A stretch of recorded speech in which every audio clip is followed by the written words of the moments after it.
cold still. I took some NyQuil like 2 days ago. That stuff is still in my system, man. Got me sleeping like a pregnant woman. Need some water. Anyways, leaving America. You know, when I think about leaving America,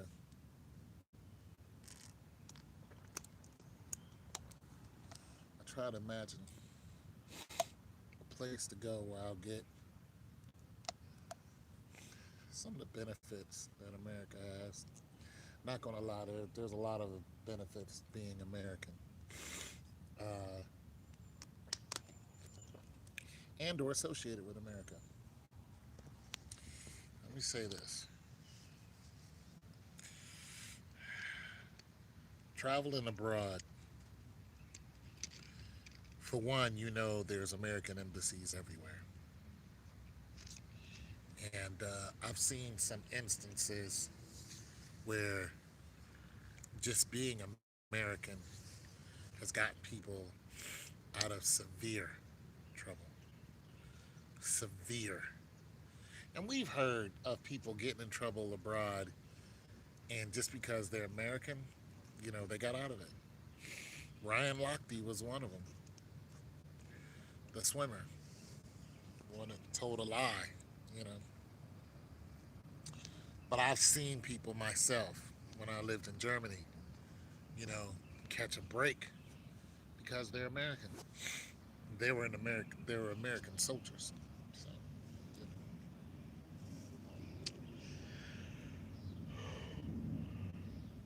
know, the army or the air or any of the forces, when you're in another country, that country is supposed to take precedence when it comes to an incident that involves you with and a citizen from that country. So in the case I'm talking about, a young lady, uh, she offed a dude who was from France, but he lived in Germany, and I actually met him. There's a lot of soldiers met the dude because he worked right off the base, which is a concern in Germany. So as soon as you go right off the base, you go. I mean, you take 20 steps and boom, there's a little place you go and get yourself some foam starters, which is beer, or you grab yourself some Wiener Schnitzels. Yeah. But we did this because the mess hall was closed, you know. So I worked in the mess hall. I was a cook. So when the mess hall was closed, you get hungry, you know, and so it's like order pizza or you know grab a Wiener Schnitzel. And contrary to belief, a lot of soldiers are hungry and broke, you know. So I even had a couple of young ladies come to me trying to get money off of me, and I was like, nah, I'm not about to give you money. But I was a spec four. Thought that I had low cash since I was a spec four. I was doing okay. I wasn't all the way broke or whatever. But nonetheless, that's the females game over there, because there's not a lot of females. So the females get all dolled up, and they're like a 10 over there because there's not a lot of females. So they play the dudes for money. They use their bodies for money. They do, and these are American soldiers. But nonetheless, one of the American soldiers who was doing this, uh, I don't think she was doing it for money. I think she was just a little nuts. Basically, what she did was, she got all high out of her mind, and started dealing with the wrong crowd, and things went the wrong way, and boom. But she worked for the AG, which is the Adjutant General, the AG, that was his his secretary. I'm saying. So when he heard about it, he stepped up and was just like, all right, we're gonna Article 15 her because we don't know if it's true. So they stripped her of her rank. She was a spec four like me. They stripped her of her rank. She used to run around real crazy, loud and partying, and all the guys would, be doing stuff with her and to her. I even stopped a couple of my roommates from. I was like, y'all gotta leave her alone, man. I don't know what's going on, but there's something about her. And they think they was mad at me then, but later on they thanked me. And they was like, how'd you know? I didn't know. It was just the Lord telling me to knock on your door and tell you to stop what you're doing, because there was two of them over there with her. I was like, they was like, you nosy. I'm like, I ain't even saying that. I just went back to my room like, yo, something's going on with this girl, and then turn around and she did this. So nonetheless, she was a black woman too. So nonetheless, after they said who it was that she did this to, and the way she committed the crime, it was heinous, man. Nobody could believe it was her. Her name was Pam. So anyway, so she's still walking through the barracks, and nobody was afraid of her. We were all like, Pam, like crazy Pam. Like Pam she was known for being promiscuous and loud, but she was not dangerous. We didn't think of her as dangerous. She was the most dangerous person in the barracks. She was dangerous. And it could have happened to any one of us. Because, like I said, the females had there's just not a lot of females, American females, when you go to these countries. And so a girl who's a five over here is a nine over there. You're just like, okay, I'll work with it.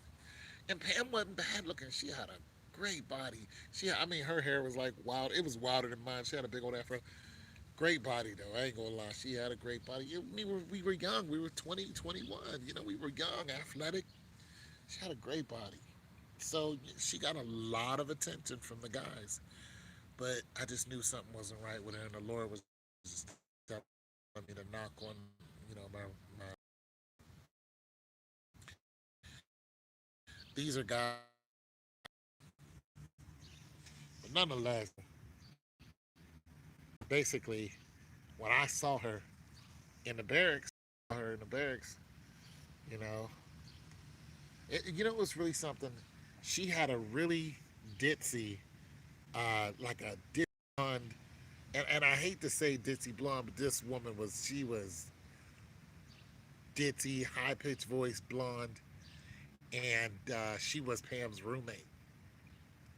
So what Pam did was when she committed the crime, she came in, went right past the CQ. Nobody even bothers with the CQ unless something's wrong. Went past the CQ and went right up to her room, which is on the third floor. So she goes past all of our floors. She goes, hits the third floor, and she walks in and she tells Pam, I forgot what her name was. Pam tells her, blonde, the ditzy blonde, that she was like, yo, I just committed, this crime. And the blonde chick didn't believe her because this is Pam. You know what I'm saying? You know how people, when something happens to somebody and their demise comes and they say, oh, this person can light up the room. This was Pam. This woman really lit up the room. When she walked in, you knew it because she was loud. She didn't care, and she didn't have to care because she was smart. But she was the AG's secretary, so nobody messed with her. She walked around with her hands in her pocket and she was the AG's girl. Nobody messed with her. So this dude is like a two-star and loved Pam because she was brilliant. But nonetheless, it just, absolute power corrupts absolutely. It just went to her head. And then she got in the mix with this dude. And he was a cool dude, too. Every time I saw him, hey, like I said, he was from France, but he spoke English and he spoke German and of course friends. And it was just a young dude, really, really cool, and he lived a couple doors down. And she, she got rid of him. And nonetheless, so she walks upstairs, tells the blonde what happened, and the blonde didn't believe her at first. But then the blonde looked at her face, and she noticed that this wasn't the Pam that everybody knows and love. Like something was seriously wrong with her. Like she wasn't smiling, she wasn't laughing, she wasn't loud. She's like something happened. And so she goes downstairs and tells the CQ. And immediately, you know, this is something we don't joke about, in the military, because unfortunately, when you're in the service, there are a lot of things that happen that don't make the news. It's just military stuff. They don't. It's not publicized. You know what I'm saying? There's a lot of stuff that goes on that they don't tell anybody. You know what I'm saying? So basically, they told the CQ. The CQ didn't put us on high alert or anything. We just all found out pretty much within the next day what had happened. And then I saw Pam and I just looked at her and I said, "Tell me you didn't do it." And she just looked at me and the light was out of her eyes. It was a blank stare. I was like, oh my God. Like, damn, Pam, like, you was a good example. She was a good example of being a smart person, but she was a bad example of being a soldier. You know what I'm saying? Simply because, she would do stuff that wasn't within regulations, but she would get away with it because who her boss was. I put it to you like this: the general one time came into my job, uh, and of course everybody had to stand at attention and all that. He had a bunch of people with him, and he does an inspection. Well, when you're inspecting a mess hall, that feeds over 1,000 people, each meal. That's a big mess hall. So he comes in, our shift is there, and he starts talking to us. He told us he used to be a cook in the service, which is cool. We were like, yeah, right, but nonetheless, it's highly possible because some people come in enlisted, and what they do is they get their degree while they're in, and then go to NCO school.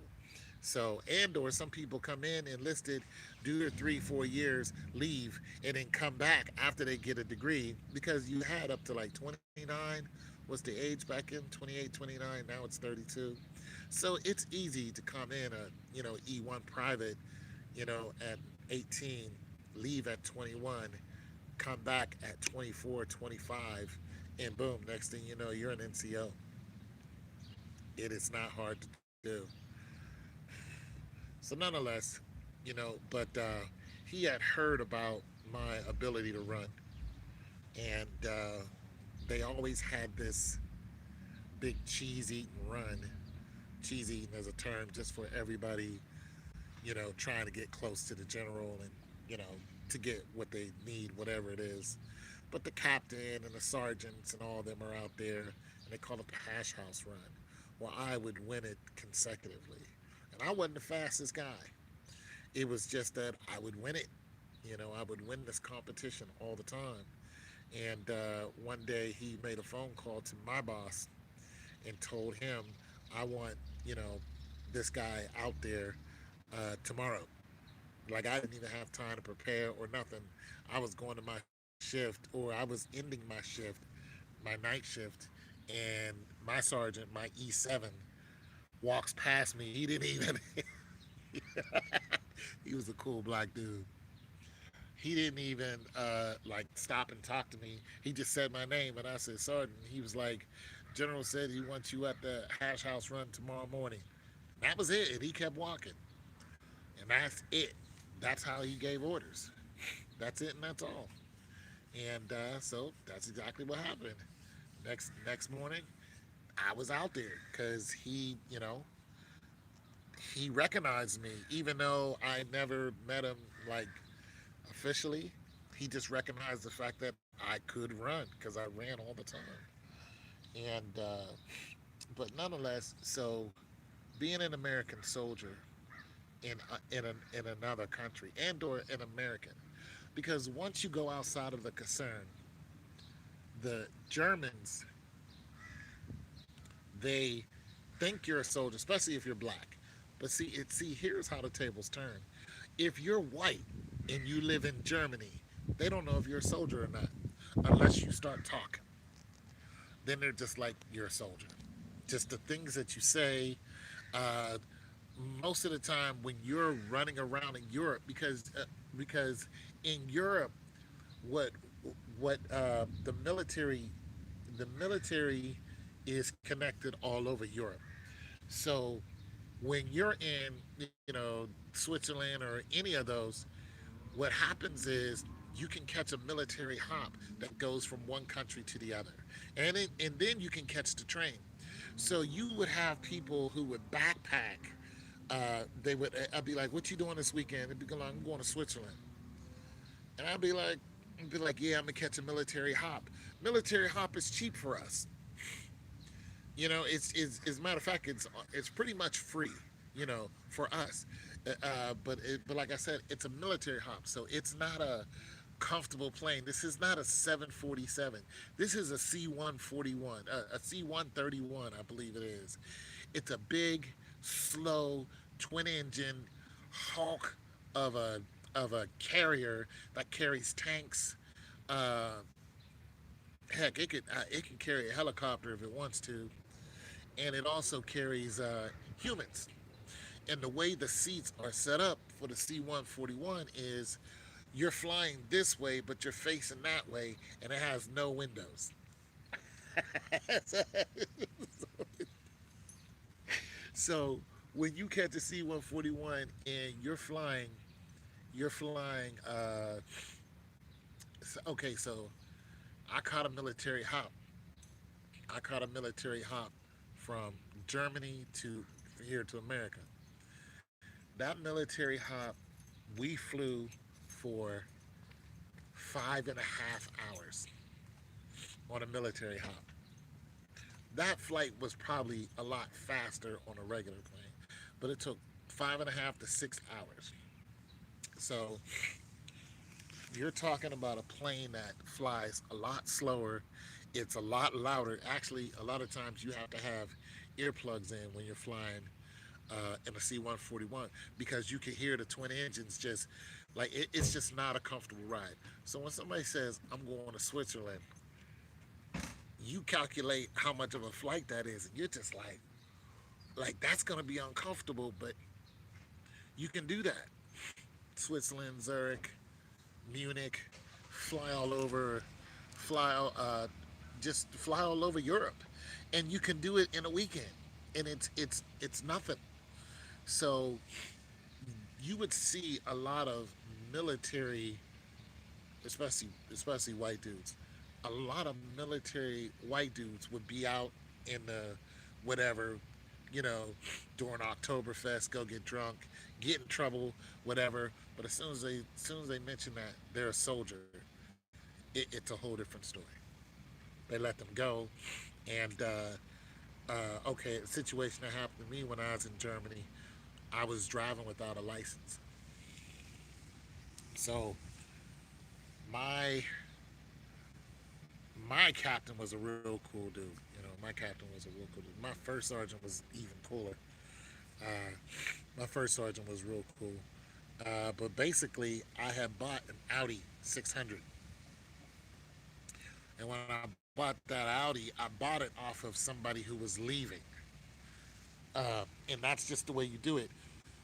You usually don't take the vehicle with you back to America because if you do, it's going to cost you thousands of dollars just to get the specs on it changed to American specs, the windows, the headlights, the catalytic converter, and all this other stuff. You're gonna pay a lot to do that, so a lot of times it's just not worth it. So, I knew a couple that was leaving, and they were like, "I'm selling my car," and I was just like, "How much?" And it was like $600, American dollars. So I was like, "Bet," So I bought the car, registered my name, had plates, the whole nine, had no driver's license. So I got caught, you know, basically coming through the gate, and they were like, "Where's your license?" I didn't have one. So, I don't know what the rule is of getting caught without a license over in Germany with the Germans is they never stop me. Like the German police over there, you have to really provoke them for them to notice you. Like you really do. It's completely different from what it is here. Over here, you could just be driving and, you can end up in the morgue. Over there, you have to seriously provoke them. Like when they see a black person, they don't go, "Oh, there's," they don't do that. They don't care. You have to commit a crime, and then they're just like, you're in trouble. Other than that, they don't give a damn about. They don't care. They don't care not one bit. You have to really provoke them to get them to notice you. So, uh, but anyways, it was a soldier who, when I was coming in the base, he asked me for my license, and I was like, I don't have one. So, nonetheless, the MPs pulled me over and yada yada yada. And so, my sergeant was like, "How did you register your car?" I was like, "I just did." I went through. I had all the paperwork. It's like, here it is. It's registered in my name. He's like, "How'd you register it without a license?" It's like I was just able to do it. So they were like, "Well, we're not going to, take money from you or anything," but they still gave me an Article 15 for it. They took my car away from me though, so there went my bucket. But they really took it easy on me. But they took my wheels from me. Told me I had to get rid of it, so I got rid of it. But living in another country as an American is different. Are Americans privileged? Absolutely, absolutely. Now, when you go to some black countries, it's different. That whole role is reversed. Uh, you're favored being that you're American, but you're stocked being that you're American and black. Why? Because the people in these countries want to come to America.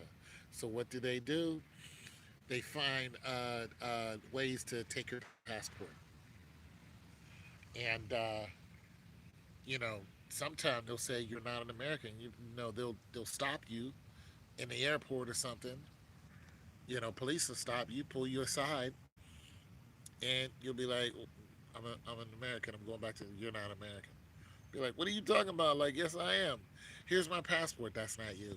Like, because they want your information so somebody else can take your place, and that really does happen. So, you got to be careful of that because somebody was like, go to an African country. Now, this doesn't happen a lot, but it happens enough. They were like, go to an African country. I'm just like, that would be cool, but I don't want to get knocked off and then somebody claiming after me. So it's just always that in the back of my head because stuff like that actually happens. But do I want to visit an African country? Absolutely. I really do. But people have been asking me, where am I going to go? If I go anywhere right now, it looks like Germany. Uh, are Germans racist? Yes.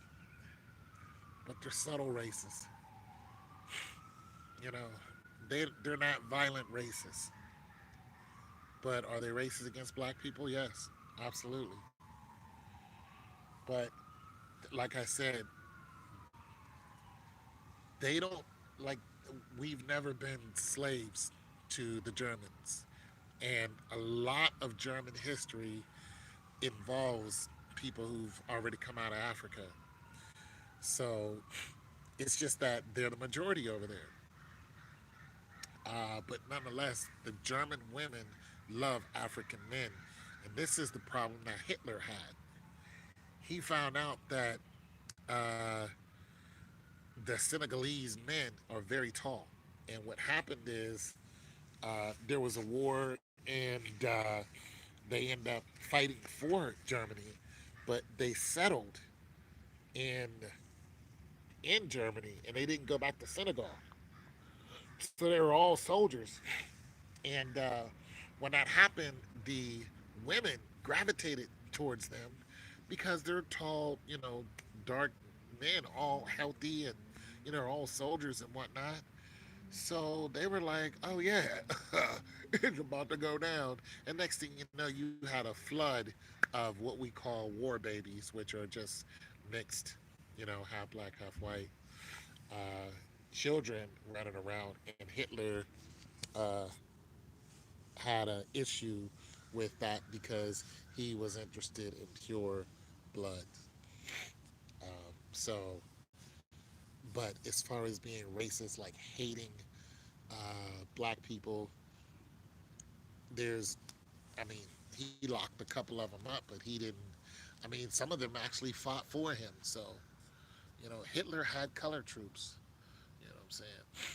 So, not all white people have this bloody history with black people in this innate hate that just you know, and they weren't all involved in the whitewashing Russians. You know, have no issue with black people. You know what I'm saying? Other than some territorial stuff, but you don't usually hear about the Russians. You know, having this beef with black people. It just if it is, it's a one-on-one thing, or maybe a family thing. But the whole you just don't have that. You know what I'm saying? So people in the Ukraine, you don't see a lot of that going on like you do here. So yeah, if I go anywhere, it right now I'm looking at Germany. Uh, I was looking at Australia for like 5 seconds, but I can't see it. Germany. I'm thinking about, and I say Germany because I lived there before.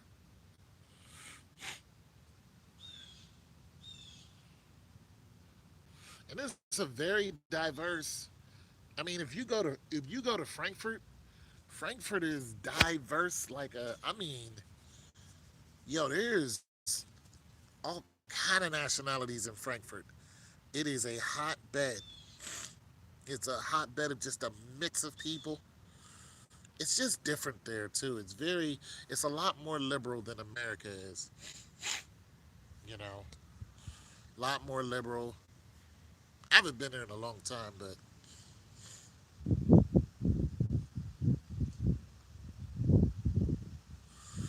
yeah, man, they.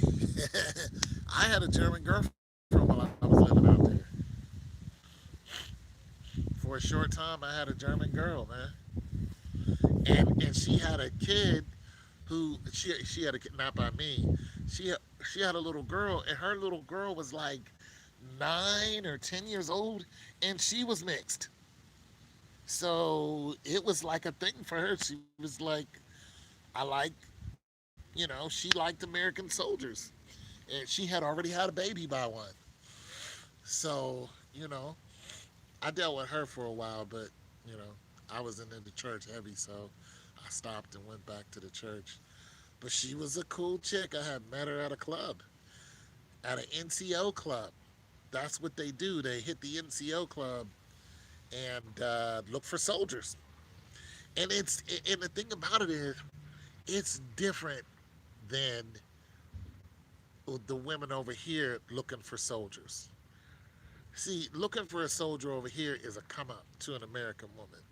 Looking for a soldier over there is not a financial come up. They're already good. It's just not like that. They don't go, oh, I need money, or I'm gonna trap this dude, or I'm gonna have a baby, and get his, nah. That's American women over there. They just want to date you. It's a whole different attitude. Like, you don't feel like you're getting caught up. You feel like this German chick is really into you, and she is. She is. But I've seen Asians over there, blacks over there. I'm telling you, it's a melting pot of races that it's in Germany. So it's not just a bunch of, you know, Germans run around with no other race. No. It's a melting pot. It's deep over there. Uh, and a lot of it is very Americanized, but you can go deep into Germany where you're not going to find, you know, this whole mixture of different people. You're going to find them at the major spots. Frankfurt is a major spot. Wiesbaden, that's a major military spot. You know what I'm saying? Uh, Ram, uh, I forgot the name, Ramheim or somethingheim. These are all major spots that the military occupies. So where you have the military, you have military families.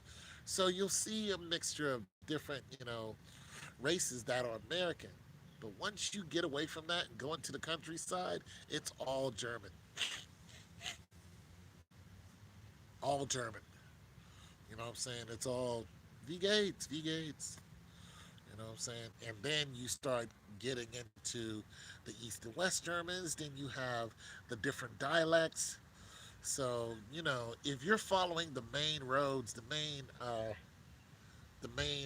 autobahn, and places off of there, yeah. But once you get on them side roads, it's just as hillbilly Germans, just like anything else. Uh, so if I go, I don't plan on living in the deep woods of Germany. I just plan on getting a little cottage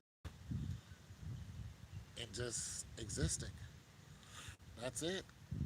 I'm just trying to figure out how I'm going to keep my money coming in so I can afford a spot like that. Other than that, I don't care. So I'll go out there and live the rest of my life and just be happy. Uh, so Germany is definitely it. I still plan on visiting some African countries. I do like Senegal. I would like to visit Senegal, but I don't think I want to stay. I think I want to stay in a European country. Uh,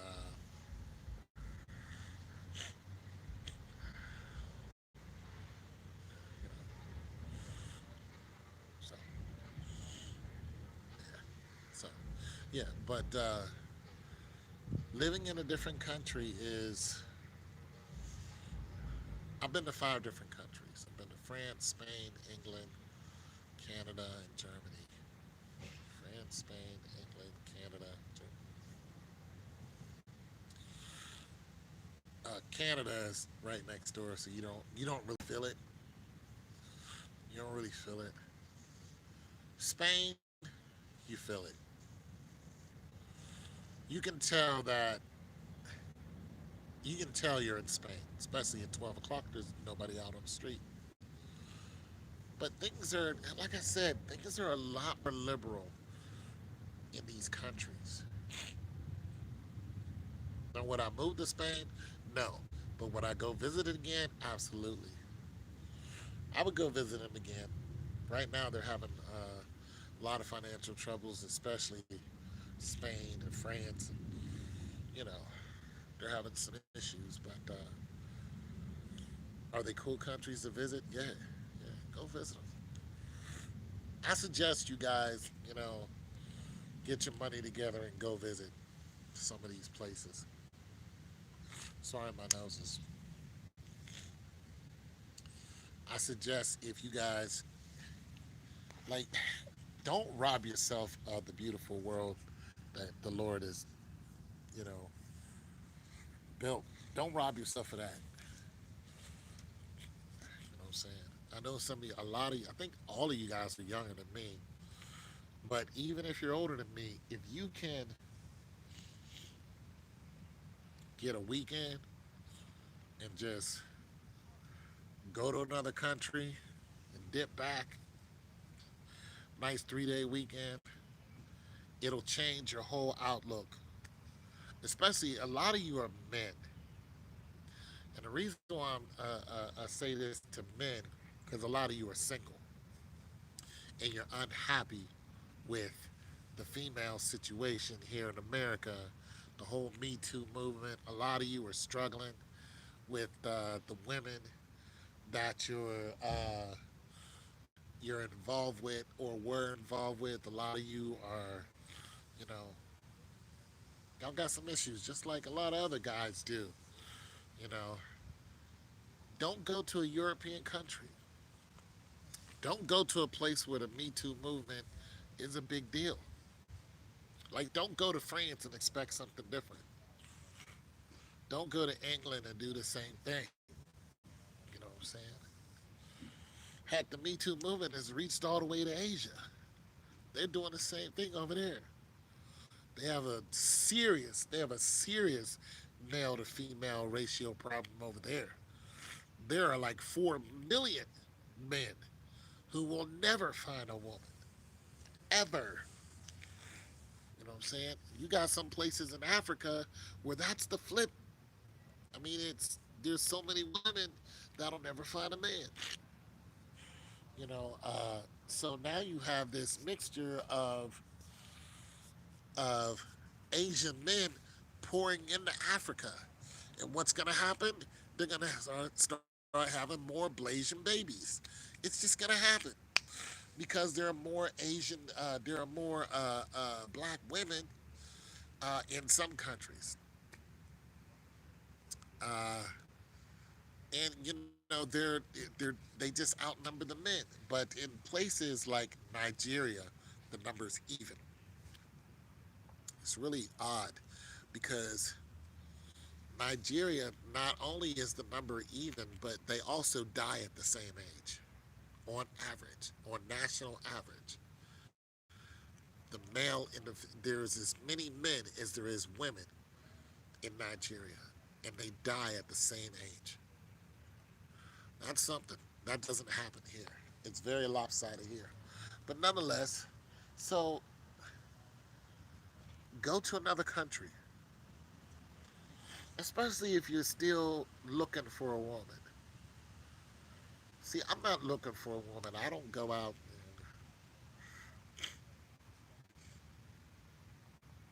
and I don't look for a woman. My phone hardly ever rings unless it's a bill collector. You see the way my hair looks. This is, I don't really do much to it. But, for you guys who are looking for a woman, don't let America ruin your perception of women. Like, don't do that. Don't. If you got some extra cash, start making a plan with it. You know what I'm saying? Go with the homie. Grab one of the homeboys. Put your money together. You guys can be in and out of a country in a weekend. It'll change your whole mind. Pick the country. Look at the timing of it, especially during the summertime. Just you're like, okay, uh, I'm gonna fly up to Switzerland, or I'm gonna go ahead and fly up to catch a nice 3 day weekend. You and the homeboy split the hotel room. I'm trying to tell you to be worth it. You'll be worth it. You guys be on here talking about, yo, Tone, I did what you said. Bro, we had a great time. You gotta understand, a lot of these women aren't looking to mack you. They're not looking to take your bread. You have a lot of those women who are just looking. That's it. You have some women who are looking to come into America. You know what I'm saying? So you got to understand that you're vital to some of these women in the world because you're an American. So they may want to be with you just because you're American, but you'd be like, yo, I'm not marrying you. I'm not taking you back. Be like, it's okay. You're an American. I'm just trying to tell you, that's the power of America. You speak American language, and when I say you speak American, I don't mean just English. Like you know America. Like you know the ins and outs, and it's an adventure to them because they're just like, yo, is it really like that in America? Like they'll be spellbound listening to you, and I'm just trying to tell you, it's a different vibe once you step out of America and people start listening to you. Now, one problem is they believe that you're privileged, and you are. You're privileged and you don't even know it. You are privileged because you're an American. So you're gonna have some people that are not gonna like you. But they're not liking you doesn't equate to I'm gonna knock you upside the head. They just not gonna want to be around you. And you can tell. It's happened to me when I went to France. I was like, okay, this guy doesn't like us because we're Americans. We're Americans. That's his issue. Did he bother us? Nope. He ain't bother us because we would have jumped on his. We'd have jumped that dude quick. He would have he would have had his hands full real fast. But nonetheless, you know, it's getting dark out here. Going a lot of the cultures that you guys hear about, a lot of the culture that you hear about, you're not going to see in America, and it's not going to be okay. Okay, let's just say that you hear stories about like the gypsies. These are the Persians. When you hear stories about the gypsies, you're like, you're basically like, oh, okay, that's a crazy story. But when you actually see a gypsy in full motion, when you see how they live and how they operate, you'll be like, oh, gee, I had no idea they lived like that. The gypsies are some skilled people. They are what I would call professional beggars. And like I said, you hear about them and you see them in movies, and Brad Pitt played a gypsy. But he don't look like one of them. But he played an Irish gypsy. And there are Irish gypsies. Yes, there are. But he played an Irish gypsy. But when you see the way gypsies live, it will change your whole mind. Like looking at them right in front of you doing their thing. I was like, yo, I had no idea that this is how they live. Every day, they live a very, very fragile, aggressive life in order to feed their family. And if they don't live that like that, then they starve. You know why? Because nobody wants them in their country.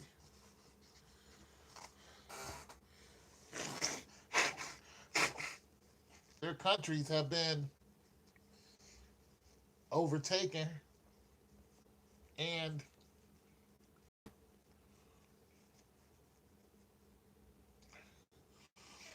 their countries have been overtaken, and their countries have been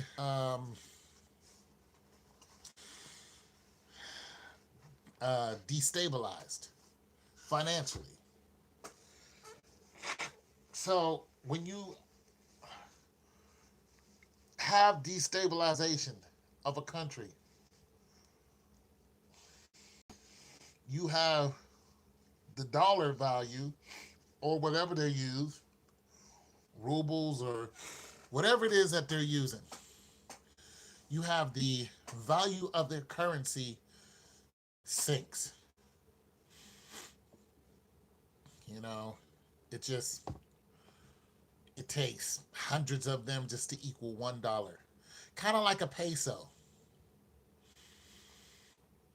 you know. So when you go to some of these South American countries, their currency is nowhere, like you can't trade the peso in every country.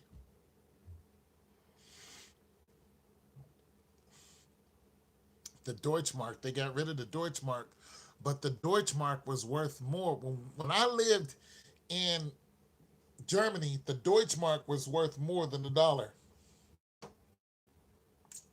So every day, what we did, if you okay, every weekend, what you did, if you got paid at the end of, or the beginning of the month, you were like, I'm going shopping, or I'm gonna travel, or whatever. Well, you had to trade that dollar that you had. So you would go and down to there was the PX is what we called it. And on the outside of the PX in huge numbers, it would have what's called the mark rate. And you would look at what the mark was worth, and then you would look at what the dollar was worth. So if the dollar was worth, $1, the mark might be worth 120. So you're just like, okay, the mark is worth more. But, but sometimes the mark would fluctuate and it would cause a spending frenzy because the mark would be worth like 170, 180. You'd be like, what? Bro, it's going down. So you hit, you get out of the concern and you go out on what we call the market. So you go out on the market and you would buy something because you know you're gonna get it for cheap. So that's just how the mark rate goes. But like I said, see the dollar translates everywhere. When I went to France, as soon as you pull up into France, you have somebody there who's gonna trade your dollar right at the train station.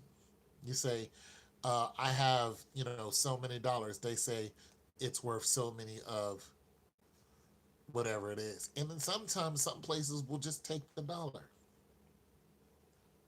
because they'll trade it. Hey, hello, how you doing? Some places will trade the dollar.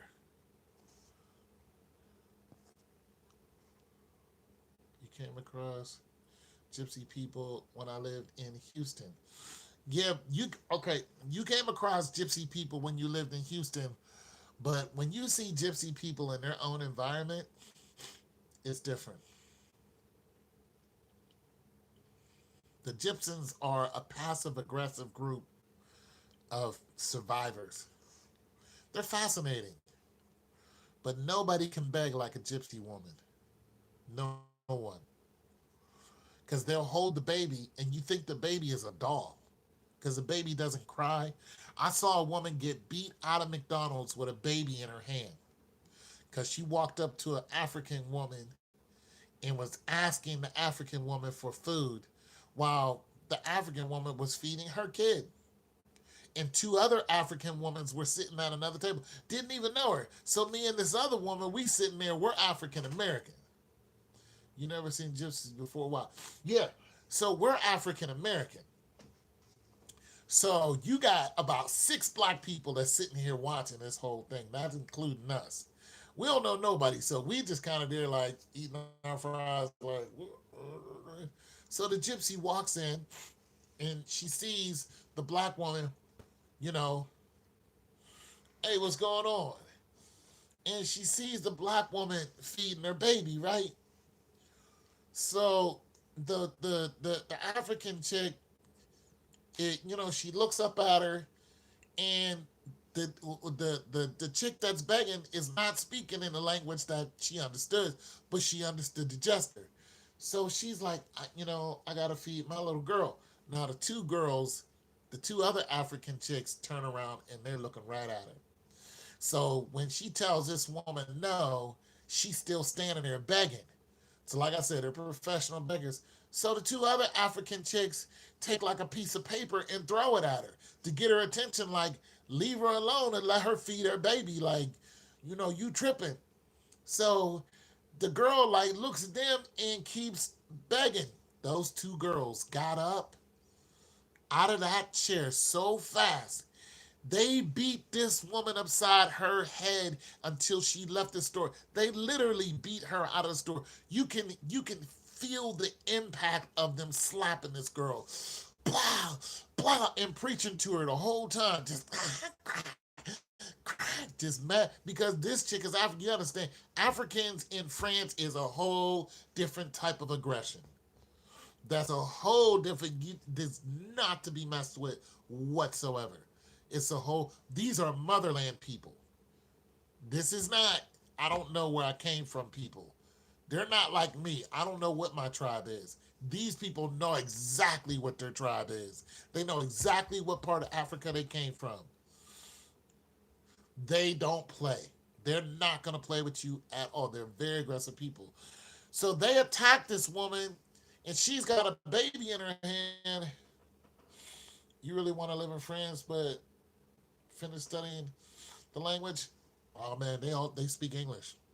Everybody speaks English. You go over there and parlez-vous français, and you be like, we. You know what I'm saying? You go over and parlez-vous français, you be like, we. You hit them with the weed, then you try to hit them with, some French, and they'd be like, what do you want? It happened to me in Germany. I was like, Entschuldigen, it's Vin. Wo is the concern? It was like, you go down the street, you make a left, and you make another right, and keep going straight. I was like, because I practiced my German, so I got lost on the Bahnhof, and they were just like, go down the street, man. I was like, oh, it's like that. They all English is their second language. You have a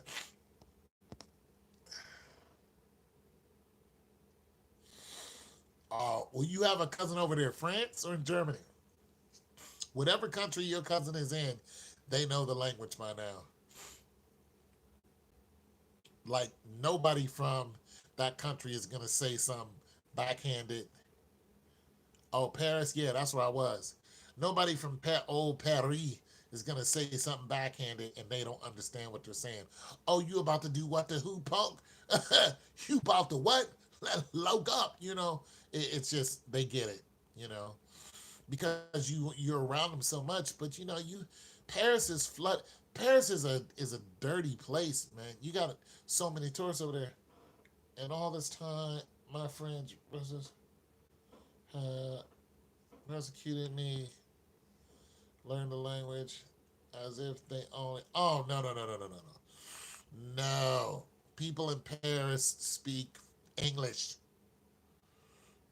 They speak a lot of languages. They speak a lot of languages. What's going on, bro? Yeah, people in Paris speak a lot of languages. Yeah.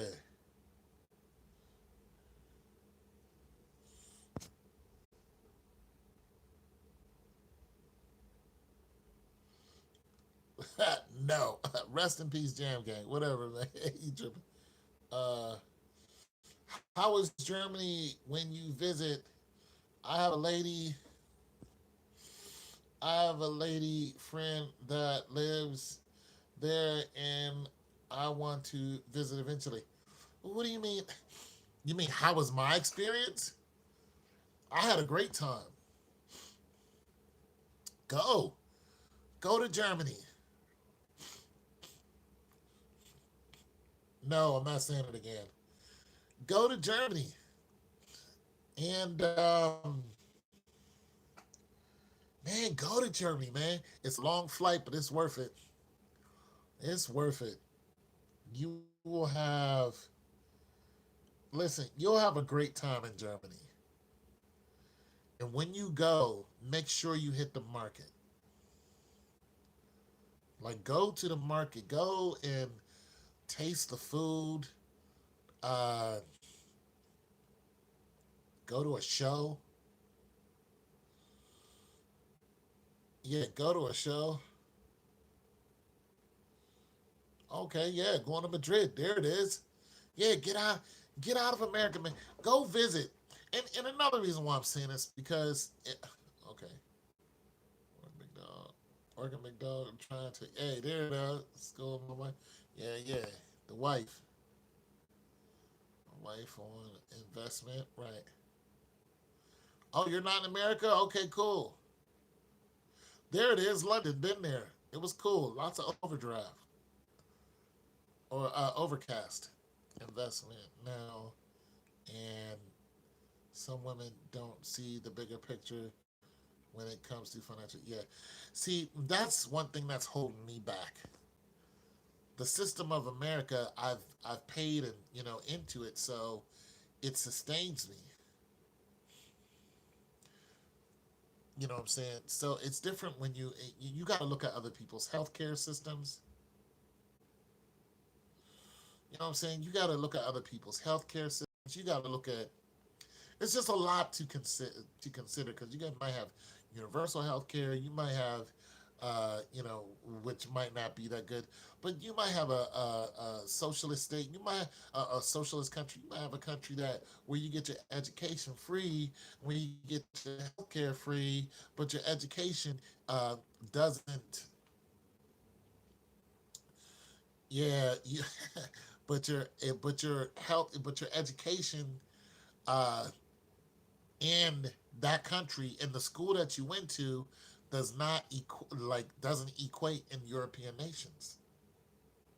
Whoever has the gold makes the rules. So, like I said,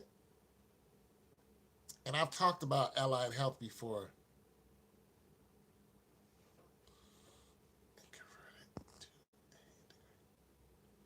Well, yeah, it's very corrupt, but I've talked about this before.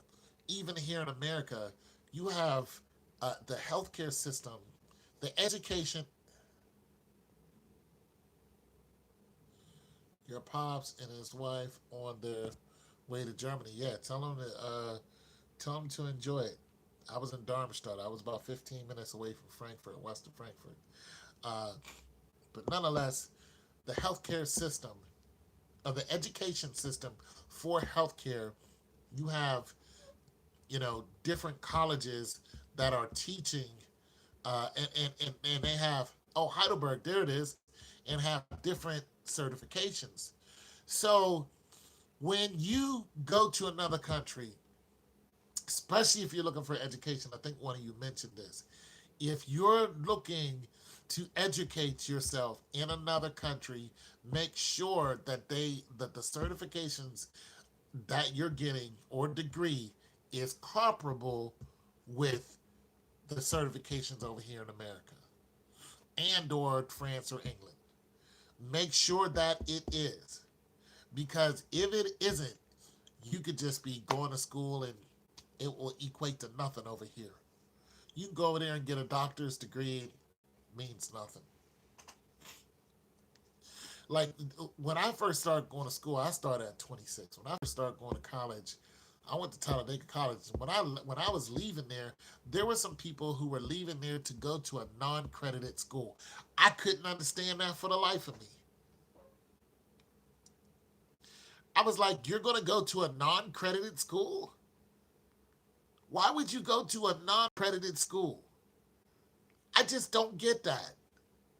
But that's what they wanted to do. But of course, after they paid all that money, and graduate, you know, that's happening to African woman that,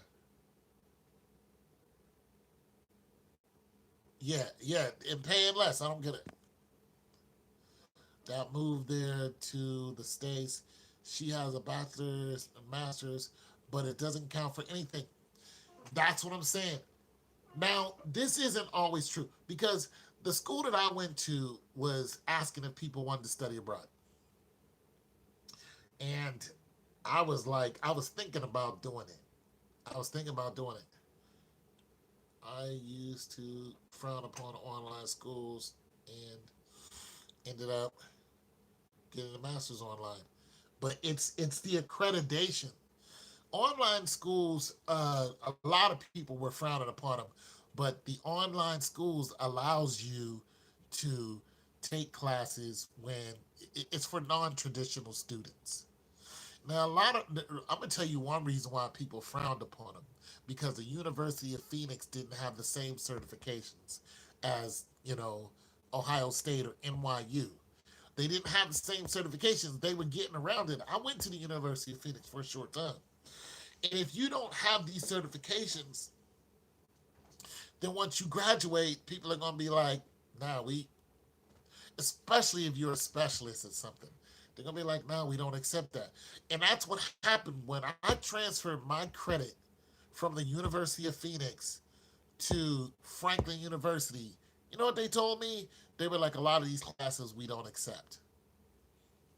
You have to take some of these classes over again." That's exactly what happened. I had a bunch of classes I'd taken, like a year's worth, and they were like, "Nope, these classes are not our same certification." I was mad. I thought they was just trying to get money out of me, but I wasn't paying for it. The military did. So it wasn't about money. It was simply that the University of Phoenix and the University of Franklin University don't have the same certifications. So because of the accreditations, well, congratulations.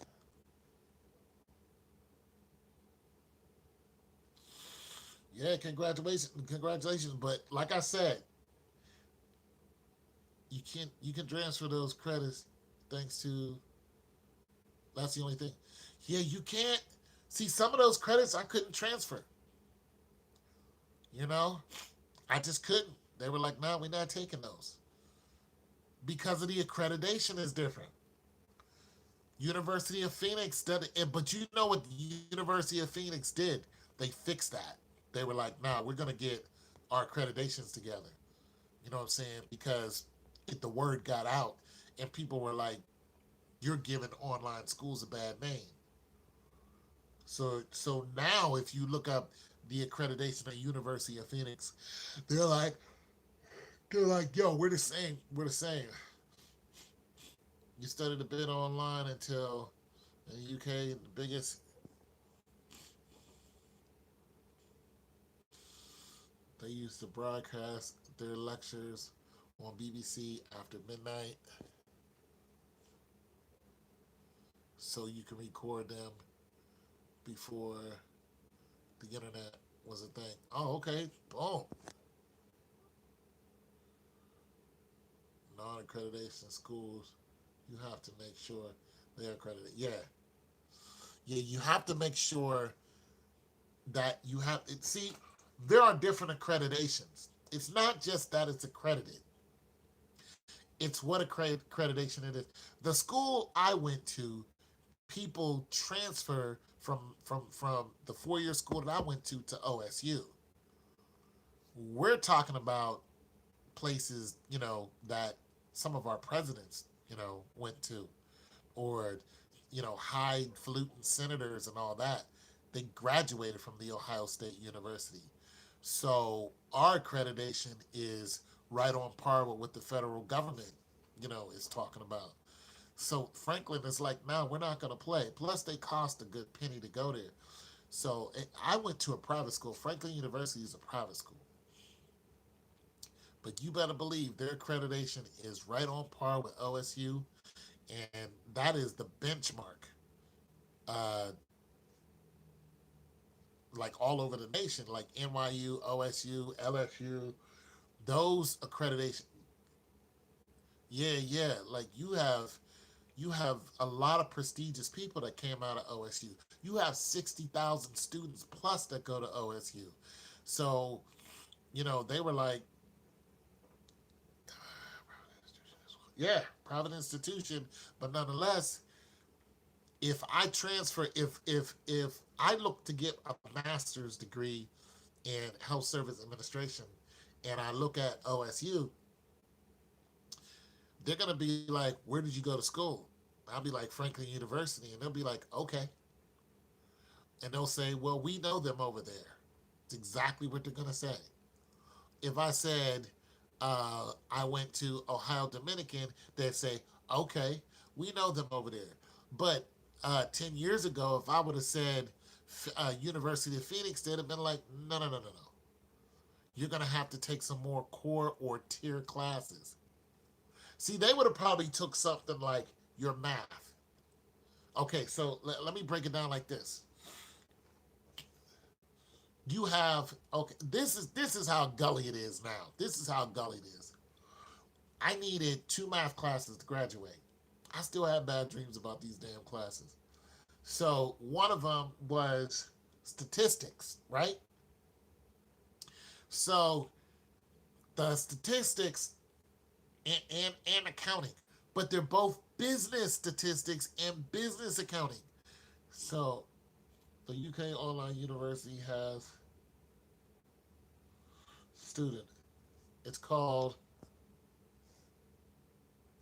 Open University. Once again, you have to look at their accreditation. That's a lot of students. So businesses, but this is how they broke it down to me. So when I went to my counselor, they said, okay, so you can take this class at Columbus State. I was like, cool. It's a little state school, little JUCO. They said you could take it over there, but when you take it, there's more than one statistics class. So if I would have took the beginner statistics class, they'd have been like, no, no, no. You have to take a business statistics class. So, and I couldn't take those classes at Columbus State without already had taken a math class, which I had taken years ago. When they looked at that, they were like, okay, well, you already took algebra. So I had already taken algebra, so they said you can already take this. But if I didn't, I would have probably had to go ahead and take algebra, and then you know what I'm saying. But that's how gully it is now. It's you just can't say, oh, statistics, I need to take that. No, no, no, no, no. You need to take statistics 1500, and it's different when it's a different moniker when it's in Columbus State, but nonetheless, it's the same curriculum. It's the same thing that they're teaching you. So I took it at Columbus State because it's a smaller school, you know, and I knew I was going to fail it. And I failed it, came back and passed it. And I did the same thing in my other math class. I failed it, came back and passed it. You know, I'm not good at math. But nonetheless, so that's what I'm trying to say. You can have two different, you can have the same class. Uh, they'll make you take courses uh, backwards when they don't right when they don't accept it right. But what they need to make sure you have a mathematical aptitude of some type before you take that class. You know, because I struggled in it. I mean, it is math. It 100% math. I struggled in it, then came back. I got some good help from a teacher, both teachers actually, and then passed it, both classes. And then after that, I graduated. That was it for me. That's all I needed. But Franklin wasn't going to accept just statistics. They were like, it's business statistics 1500. That's like two steps up. That's not the basic statistics. That's two steps up. So, you know, it was a beast for me, man. It was a beast. You know, but stats is not my thing. So, but here's the thing. That also transfers to Ohio State. So if now I go to Ohio State and I'm looking, like I said, looking to further my education, they're going to look at what my degree is, and then they're going to look at all my classes. And they're going to, if I have to take something that's with statistics, they're going to go, okay, you took business statistics. And I'll be like, yeah, I sucked at it, but yeah, I have a degree right here. Yeah, I graduated last September on the 9th.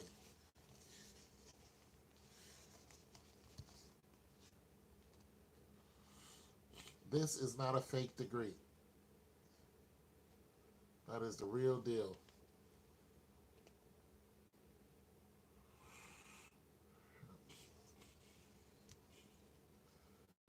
I made a video about it. Thanks. I made a video about it. Took me like 20 years to get the doggone thing. Thank you.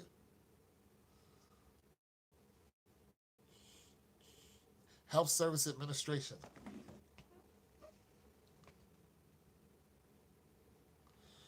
it's a blessed feeling, man. So, well, okay, so it says health and public administration, arts, science, technology. Oh, okay, wait. Oh, wait. It's a Bachelor of Arts in Health Services Administration. So let me see how it reads. Yeah, okay, it's a Bachelor of Science. It's a Bachelor of Science. This degree of a Bachelor of Science, Health Service Administration.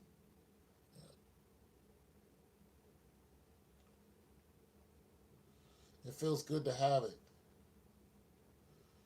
With all honors, rights, and privileges appearing thereto, it in consideration of satisfactory completion of the curriculum prescribed by the universe given this 12th day of August. Oh, okay, of August 2018. So I graduated in August. Yeah, Health Service Administration. And it was worth it. The government paid for it. I went for it. So, but yeah, I just want to encourage you guys to start looking at other countries. Take your time. Start asking questions. Find some homies that already live in these other countries. Go visit them. Because I'm ex-military. I was a soldier.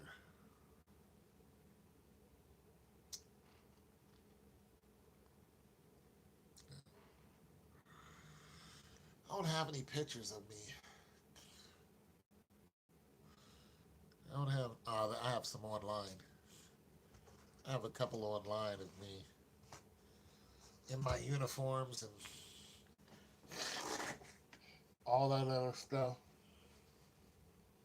20, 30 years ago.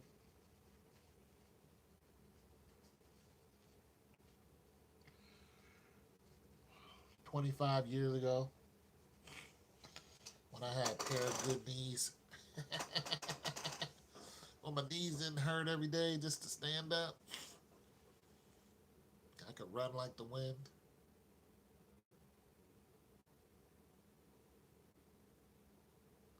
Yeah, yeah, I am. I'm thinking about moving back to Germany.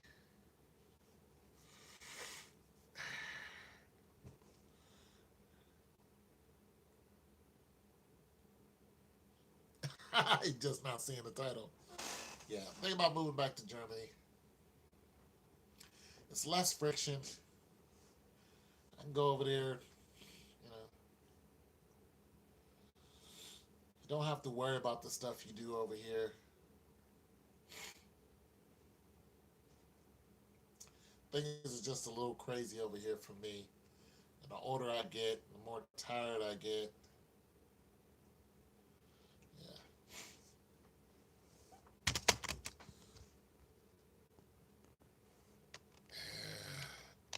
it's just that one thing I could do is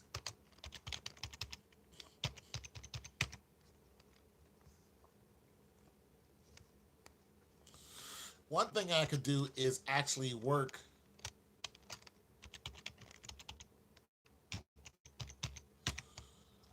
So, okay, I could work as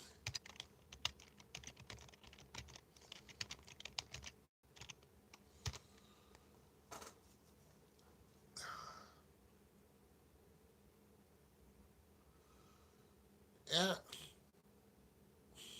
I could work on the military base.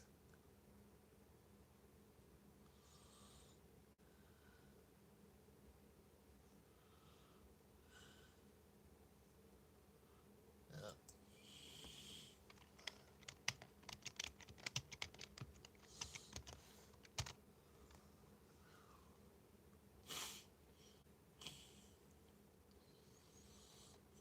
Go right back to the military base. Oh, you're a programmer. That's good.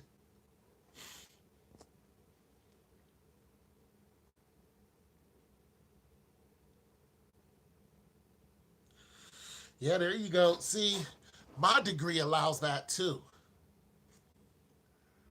My degree allows that too. Remote jobs, healthcare is very remote, and it's very contractual too. You can do a lot of contract jobs. If you don't want to be tied down, you just want to get up and go, and then when you don't want to, you don't have to. Like, I'm done. I don't want to go anywhere for about another year. I think I'm done. Do contract jobs. My sister does them. Every now and then well, she gets paid by the military too. She's 100% disabled, so she's so straight. My brother is too.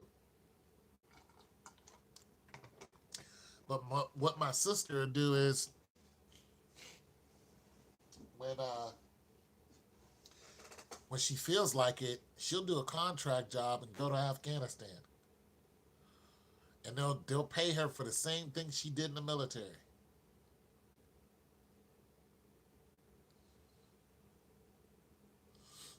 The great state of Georgia. I don't live in Georgia. Donald Trump. Yeah, so what she'll do, she'll just take a contract job, which I'm thinking about doing. But what I did in the military is I was a food service specialist, so I was a 94B. So oh yeah, translate this page. I love you, Google. Okay, translate this page. Yeah, so I was a 94B. You know what I'm saying? I was a uh, I was a food service specialist. I don't know if I want to go over there and flip burgers, but I'll definitely go over there and be a health inspector. I'll do that. I'll go over there and I'll rock with that all day. You know what I'm saying? I'll be a food inspector because once the military teaches you the way the military cooks, it's just it becomes very mundane. You know, the way the military cooks is they have a card for every single meal, every single recipe. I don't care if it's applesauce, there's a card for it. And you have to follow the instructions on the card on how to make applesauce, or how to pour it, or how much is poured for a serving size. If you don't, you can get Article 15 for that. Like, for real. Now, when I was in Germany, we had to cook for a huge, Darmstadt is pretty big. Uh, the the base in Darmstadt. So when they put you on meats, it's a huge responsibility because you had to cook two meats. So that doesn't mean you have to cook one chicken and then cook one meatloaf. No, no, no, no, no. You're cooking for like a couple thousand people. So you have to cook like 30 chickens. You have to cut up 30 chickens, and you have to make like, 10 meatloafs or whatever it is. And you got to keep that going. You know what I'm saying? And sometimes we ran out of meat. It just happened. So we had to end up serving something else. But yeah, it's serious like that. So when you're on chickens, the chickens come to you, but you have to cut them up. You know what I'm saying? The heads are missing and the tails, they're skinned and all that. But you have to take, yo, what's good? You're having chitlins? Yeah, we don't have no chitlins. So, you have to take what's called a boning knife. You had Okay, so here's your setup. If they say, "Pal, you're on meats," so I'll be like, "Okay, turkey necks." We didn't have any turkey necks. See, they don't get too fancy. We didn't have any. What's Article 15? Article 15 is some type of punitive damages. It's a punishment. It's a variation. You're gonna get punished in some kind of way, and it depends on what it is you did that you know is conducive to the severity. But if scrambled eggs the wrong way, nobody's gonna really. Your sergeant's gonna say something to you, or your sergeant, your staff sergeant.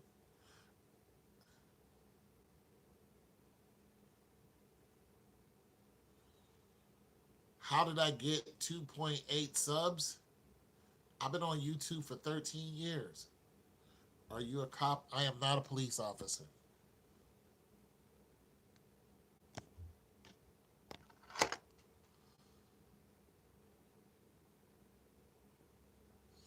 I am not a police officer. And yes, I would tell you if I was.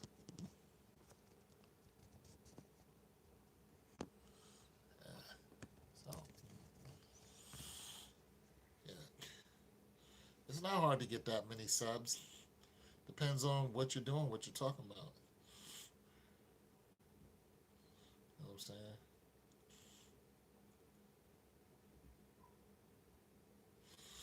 I should have more subs. But nonetheless, so there's a card that you have to use to cook each recipe. If you don't use that card and I mean, the military is a very efficient organization. I'm all the way up, but it's very efficient. So the efficiency it's all the way down to the cooking, and I mean that. Like they have the measurements. Like you look and say you need this much shortening, you need this much salt, you need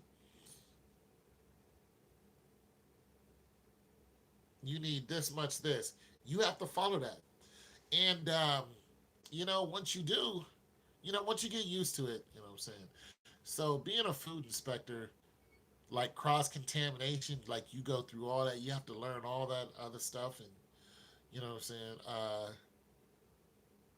So that I could see myself doing all in pretty much any country, as long as I know what meat that you're using. You know what I'm saying. But yeah, so it's good stuff. I bet there's a whole load of inefficiency governments good at spending money. Well, yeah, there's. Well, I'm talking about at face value government. What you're talking about is like, you know what I'm saying.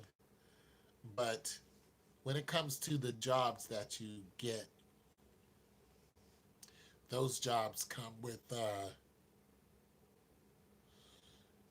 yeah, those jobs come with speculate with specs. You know what I'm saying? Those jobs come with precision and precise instructions. So that's what I'm talking about. You know what I'm saying? And you have to stick to the script. You know what I'm saying? And when you cook something, it's exactly like this. Pastries and all that. We used to have a pastry cook.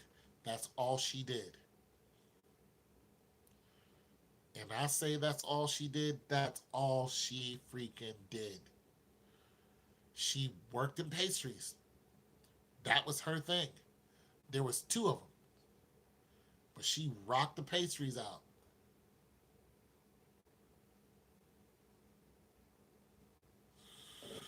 Well, welcome to the channel. What we're talking about is living in another country. So thank you for subscribing. I am somebody who's traveled before, and you know what I'm saying. I was looking to travel again and to live in another country, and I was telling people about my experience in living in another country and visiting other countries. So, and some of the details that goes into it, the finances and how the people are and things along that line. I talk about a lot of different stuff, so there's no specifics on my channel. Uh, some of you got here because of sports. Other people came, Germany, going back to Germany. Some of you came here because my Why I Left Atlanta series. So I picked up a lot of subscribers because of that, and I thank you also. And some of you came here to jam. So yeah, my Why I Left Atlanta series. I picked up a lot of people, a lot of black people trying to uh, find a good place to land, you know, and have found a good place to land. We're just sharing our experiences. Also picked up a few nutcases on the way, but yeah. So, but welcome to the channel. So, or as we say in Germany, "Wie geht's?" Oh, I'm in America. I'm in Ohio. I'm in Ohio, and we have some people who are international. What about Alabama? What is your thoughts on Alabama? I lived in Alabama before. Okay. What's my thought on the abortion law or the Alabama abortion law? Because I don't know the specific abortion law of Alabama. Yeah, yeah. So this must you. I think you're a woman, and that's fine. That's fine. Uh, if you're asking me the male perspective on the abortion, okay. So let's break this down. For one, I think you're a woman, and that's cool. Okay, you're a man. That's cool. That's fine. Um, are you asking me about the state of Alabama itself and their abortion law? Or are you asking me about the abortion law? Are you asking me about the abortion law, period, that's just been passed and how, what I think about Alabama? Because those are kind of two different things there. And I'll be more than happy to cover it for you. Because I can tell you right now, if you're asking me about the abortion,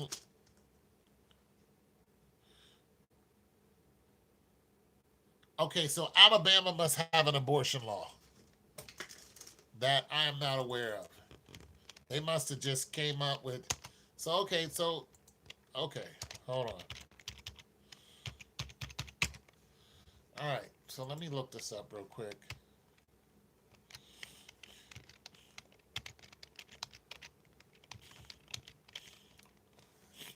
Alabama abortion law, Supreme Court. All right, Alabama abortion law could make it its way to the Supreme Court.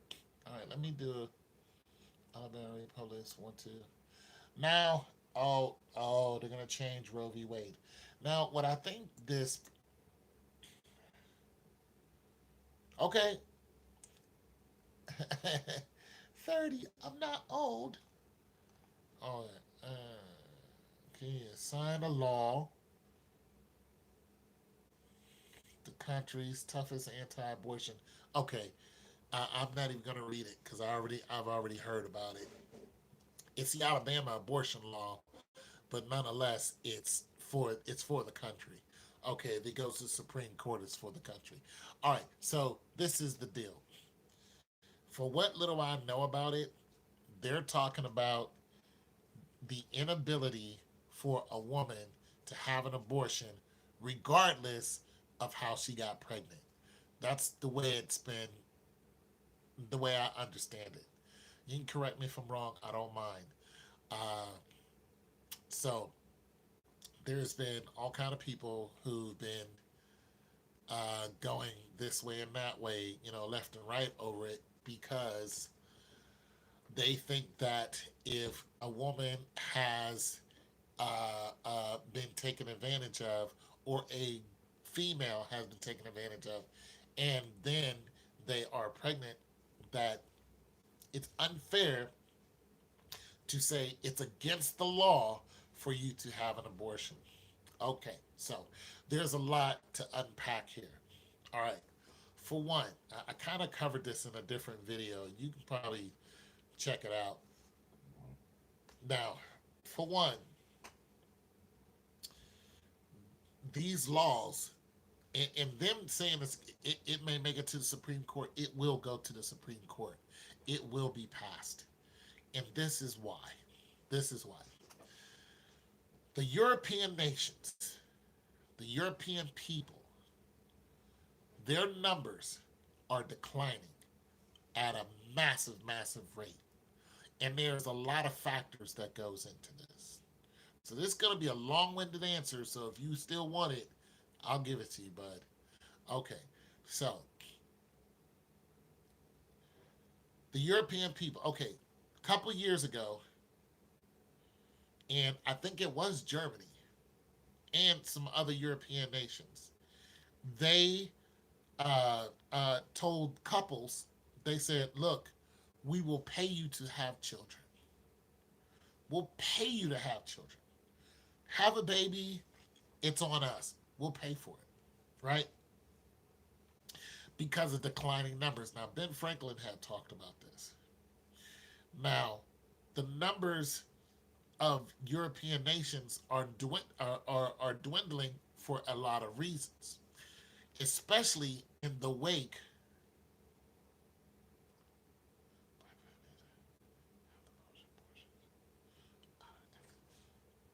getting to that. Not unless you just want to jump to that. I mean, if you ask me what I think about the law, I'm telling you. If you just want to jump to black families and the repercussions of this law, then I can just dip into the black families and just talk about them. Okay? So whatever, however you want it. Okay, so as a matter of fact, I'll just jump to black families. How about that? Black families have right. Okay, so when you're looking at the black families and the high abortion rate, for one, Planned Parenthood is all in this. Hillary Clinton's and her Planned Parent, all in this. All right. So what did they do to black families, the females, when it came to abortions? At one time, they told the black women to have abortions. You know, they threatened their child care, is what they did. And pretty much told them that they were going to be in predicament if they didn't get the abortion. And of course, they use those babies for stem cell research, yada yada yada. Nonetheless, they were punishing the black mothers, regardless of how they got into that situation. And it was saying, if you don't have this abortion, we're gonna do this and that. We're gonna cut off your food stamps, yada yada yada. So they were making these women have abortions. Okay, so that's one reason why black families have more abortions. They were making them. And it wasn't all them making them. Of course, people having abortions have abortions, but nonetheless, so there's that. So, but with this law being the way it's coming out,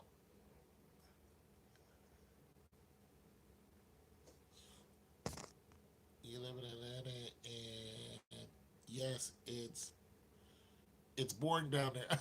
Okay, so with the way the law is set up, and the way they're setting it up, with black families still having the highest amount of abortions, you have to understand what's going to happen. Okay, there's another statistic. Okay, I'll get into that. So let's look at the Latinos that are pouring to the country. Uh, uh, in less than 20 years, by 2060, there's going to be more Latinos in the country than there are as white people. At the current time, there's in between 200 and 245 million of them. They're going to be overrun.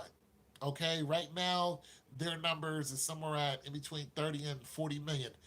It's gonna be they're gonna overrun everyone at the current rate, and that's picked up being at what we just seen the people who are pretty much sitting outside of the borders right now. So that number is just escalating. So white people will be outnumbered. Now, when you have all those families coming into America and you have the black families and other ethnic groups that are having these abortions, what do you think is going to happen? What is one of the main controls here in the? I'll read the comments in a minute. What are one of the main controls here in America? The jail system. So if you're looking, I mean, just look how it offsets. If you have this outpouring of what they call illegals coming into the country. You have uh, the black families still having babies, constantly, and you're putting them in jail. And then you have people who are crying out for the families that are being put in jail and saying, release these people.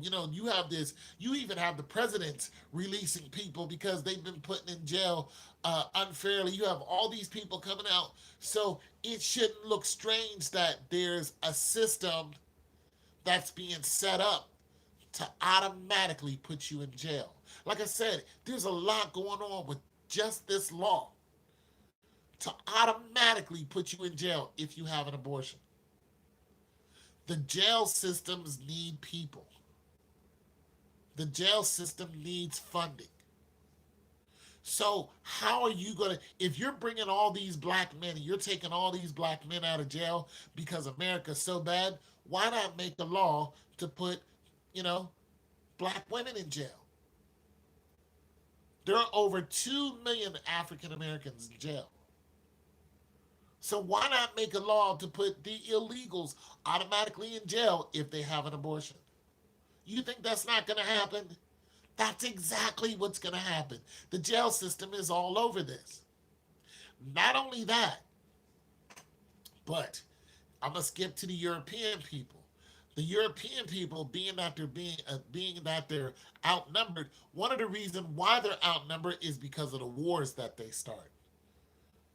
Most of the time, when some of these wars start, it's the white males that are dying in between the ages of like 19 to 21. It's been that way long before Vietnam, long before the Civil War. It's just that way. So they're losing numbers more than anyone else all over the world because we invade everyone. Now, you also have the opioid crisis. The opioid crisis is, so you telling me most of the black men in jail? No, I didn't say that, and I'm not doing it. No, no. I'm telling you that the presidents, along with Kim Kardashian, they have been releasing people, and because they found out that a lot of people have been put in jail for crimes that they committed, but the sentence was too long, or crimes that they never committed. You know what I'm saying? So you're having a lot of people who are being released from jail. Or if you're releasing these people from jail and the jail system needs people,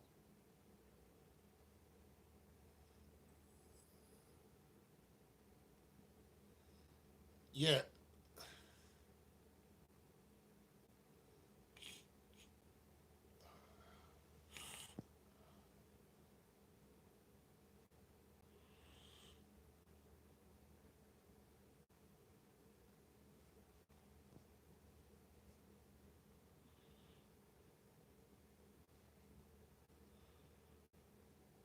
yeah, it's about people being wrongly and falsely accused. It's about people going to jail for minor incidents and then staying there forever. Only further pushes the motive behind why they are targeting us as well. Yeah, I'm not saying that people are going to jail that are innocent. Who is forcing black females to get abortions? Well, Hillary Clinton was. Planned Parenting was doing that for a while. Planned Parenthood, that's what it's called.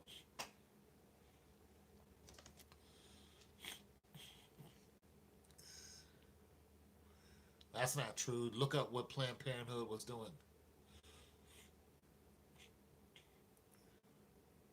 Look up Planned Parenthood and what they were doing, bro. You're gonna be surprised.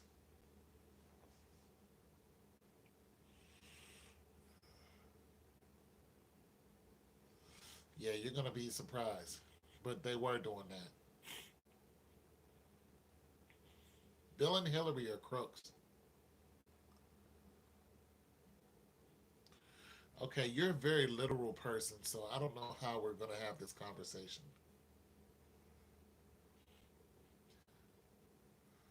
If you're not if you're not gonna attempt to understand what I'm saying, and take everything literally, then this conversation is it's not gonna be because I'm not gonna backtrack every time I say something. Hillary Clinton, lawmaker, made windfall profits. Put money behind crooked organizations.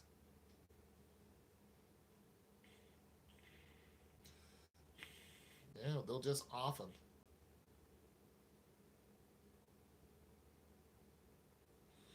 Well, then look it up. Yeah, look it up. Because I mean, just look up Planned Parenthood and what they were doing. You know, look it up on your phone. Google it.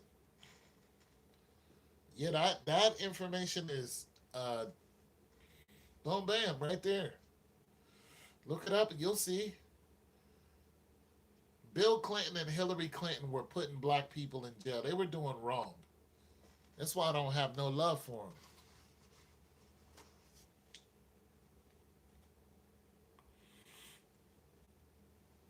I don't think you even bothered to look it up because you just heard about it.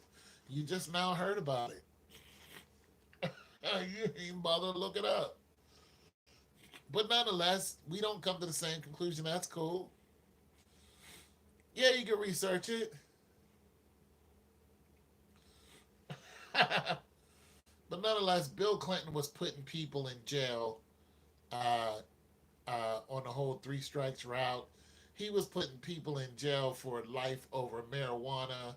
They didn't even smoke it, or sell it. They just knew where it was. I mean, it's just ridiculous the damage that they did, that the Clintons did. So, I mean, you can go ahead and look this stuff up. Look it up and then come back and tell me what you think. But it's up to you.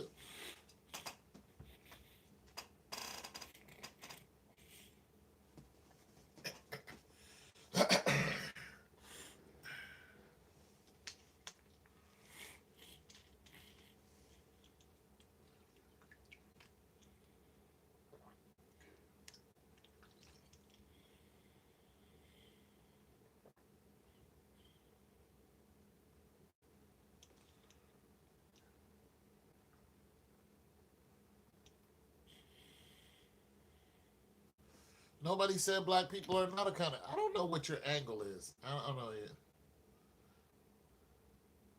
You're losing me.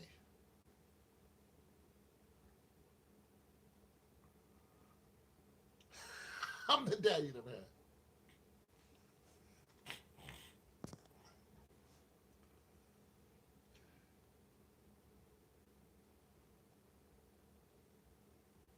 Exactly.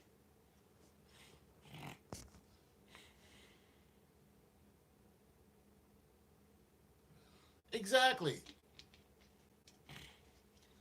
It'll scare people. Oh, there's gonna be some repercussions because of it. Oh my God, the little day pill, that the little over, what is that, the little pill you take when you think you're pregnant? Oh, that's those cells are gonna go through the roof. There's gonna be a lot that's gonna come out of this. Trust me.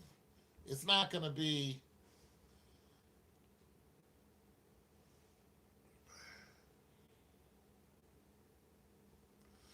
well, that's your opinion. That's your opinion, and this is why legislation exists. Well, yeah,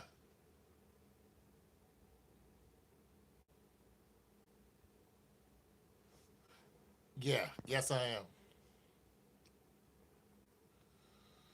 Okay, well, you can look at the laws that Hillary and Bill put forth and look how it hurt black people.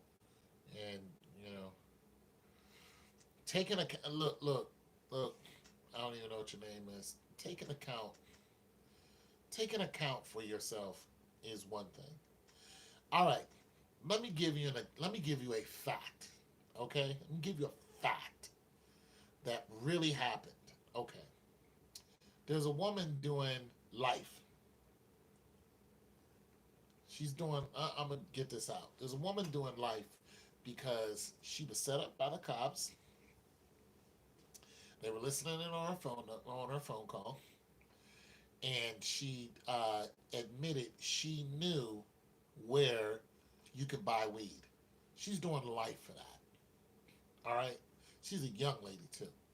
There's a man.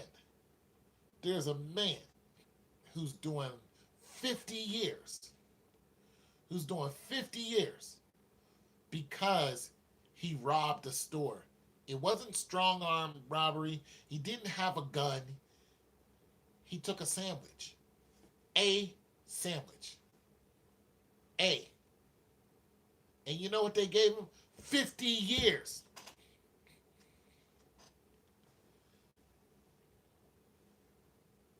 And you know why they gave him 50 years? It's because he's so strong that he could break handcuffs. They said he is gorilla strong. They're afraid of him. They're afraid of him. And he was in there crying while he was doing sit ups. They gave him 50 years for stealing a sandwich.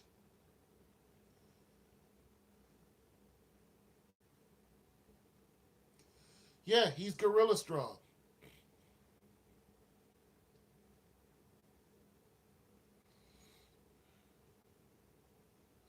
Yeah, they're afraid of him. That's it. He can break handcuffs from behind his back.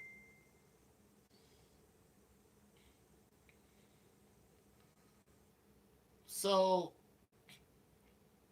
we know that white people are doing crooked stuff to black people. Like it's not a mystery. We know that crooked white men run corporations. We know this. There's no,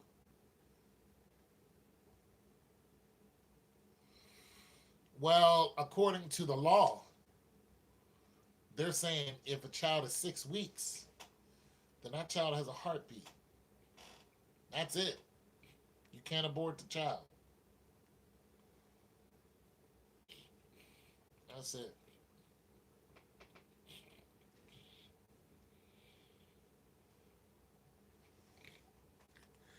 There's going to be a lot of women who are going to fall victim in more ways than one.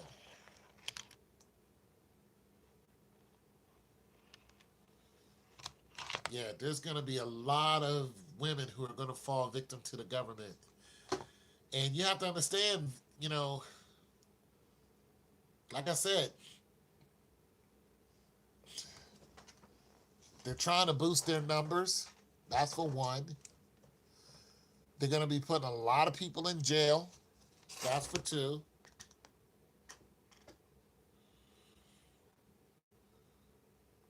When does life begin? For me, my opinion,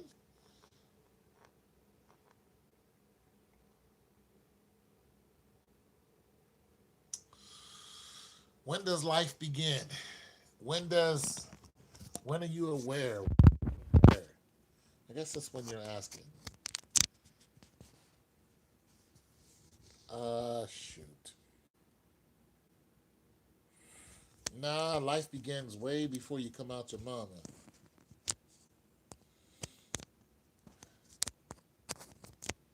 I would say when the first heartbeat.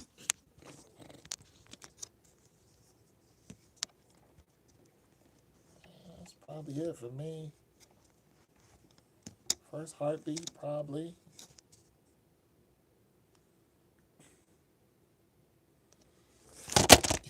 You're not living life in the womb? Oh, yes, you are. You can't tell me that baby can't hear you. You can't tell me that baby can't feel. That baby ain't kicking around. That baby's, you can't tell me when the baby's happy and when the baby's unhappy. You gotta be out your doggone mind. That baby responds to music. That baby responds to when the mother is happy, when the mother's sad, when the mother's hungry. That is life.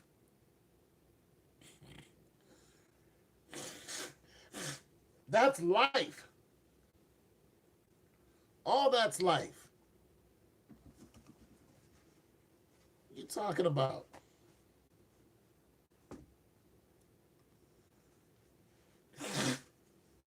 Yes, they are. They're experiencing everything. That mother dies, that baby dies. I just had a situation like that. Mom died, the baby came brain dead. That just happened with the Latino girl, and they cut the baby out of her. That baby ended up brain dead. Yeah, you're living inside of that womb. You're aware. Oh yeah, yeah you are. Absolutely 100%. You are aware. Yeah, it was on World Star Hip Hop. Yeah, it was crazy. Just to get to the baby. Three people.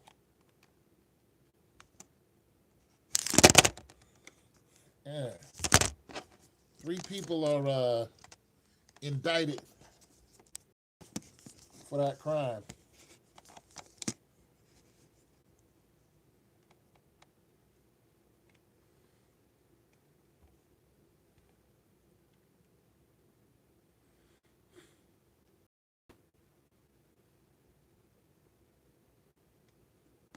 Yeah.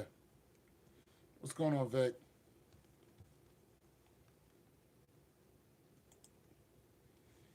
Yeah. So three people were indicted for that crime.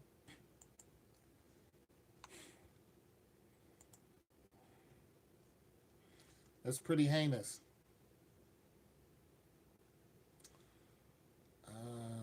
Shoot. I was gonna look up something. I forgot just that quick.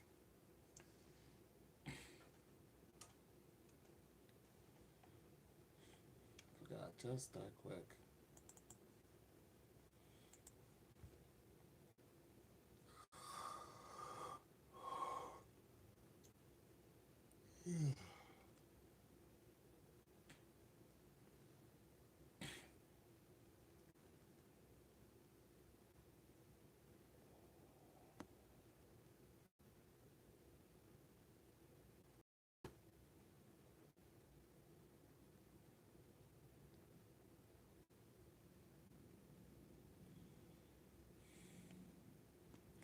I believe the woman what in the hospital?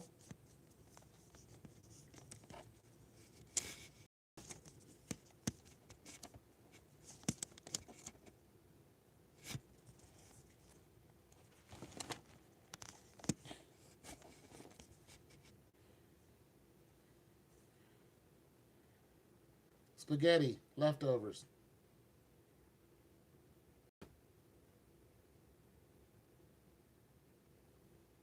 Yeah, the woman came running out.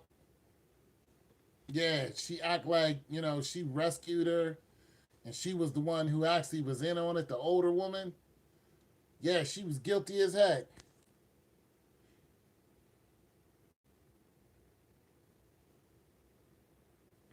Yeah, there's a special place in hell for people like that, man.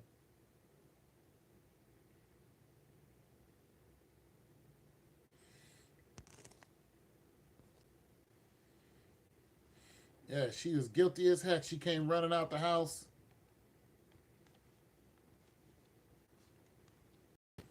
They wanted the child.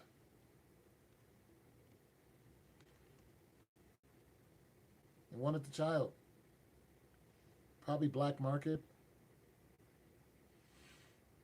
but they were acting like somebody had the child. Like,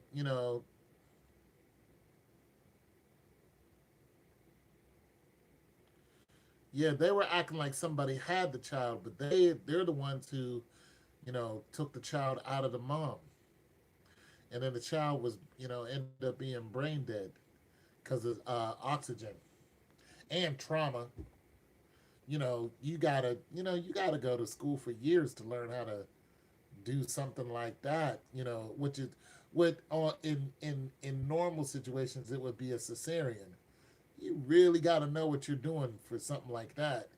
But of course they didn't. They were just some crazies. Yeah. Once that child suffers from oxygen, as soon as you cut the mother's oxygen off, that child stops breathing, and then you have brain damage. Boom. So the child came out brain dead. That was it. It's a delicate situation, even done the right way. But you know, it's just a mess.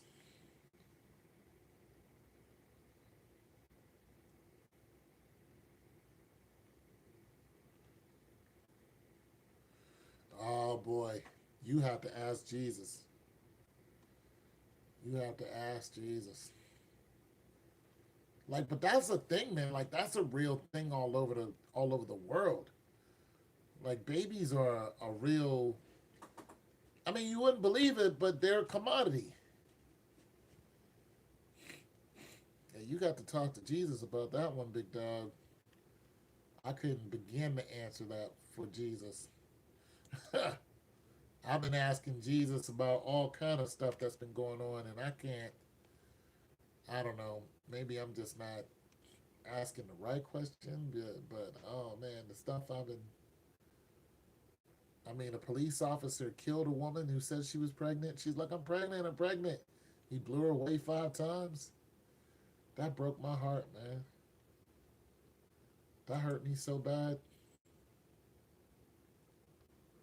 That hurt me so bad, dog. I don't think I'll ever get over seeing that. It just hurt. It just hurt. It hurt to see that. So I've been asking him just about that. Like, why you let that happen? Like, he's God, man, and I'm not. So you're gonna have to ask God about that because I don't have any answers.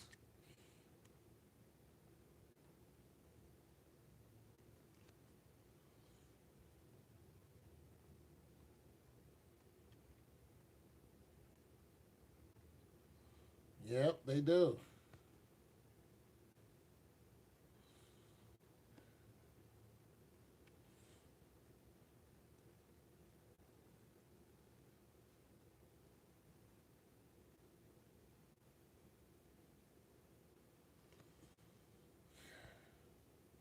Bro, that's a theological question that I can't answer. Hey, what's going on, Tammy? I'm doing all right. Trying to get over this cold. Tammy, make me some soup.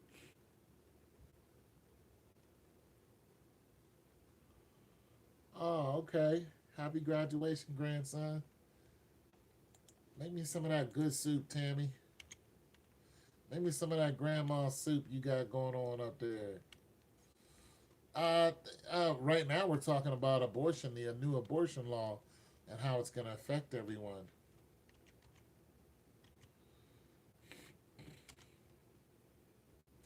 I know you got some of that good old cooking up there. Yeah. The Alabama abortion law, which will go to the Supreme Court and it will be passed. It will be overturned. There's too much upside for the European nation.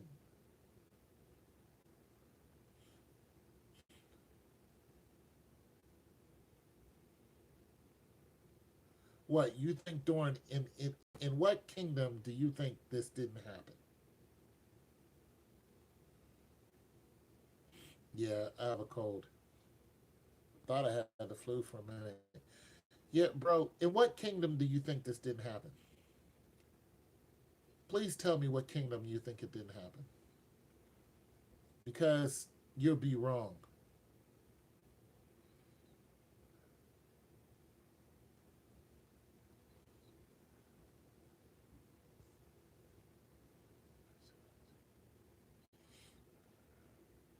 What do you mean by that, Vic? He was gonna get in the business as soon as he met the rep. I don't understand.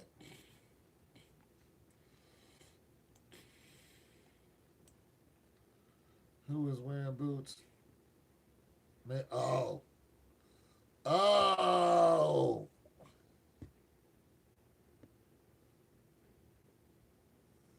dang.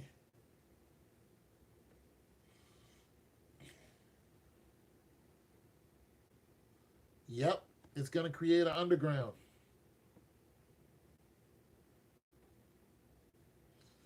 Yep, that's exactly what's gonna happen. Yep, underground has always been a thing for abortions. It still is. Good point, Tammy. Good point. Yep, they're gonna bleed out.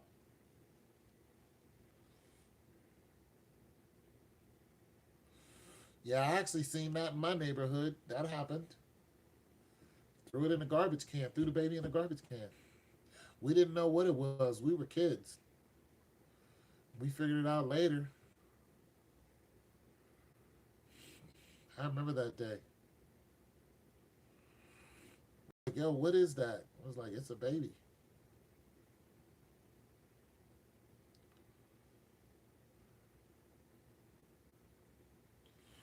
Well, that's already that's a given. Yeah, but it's gonna be mhm.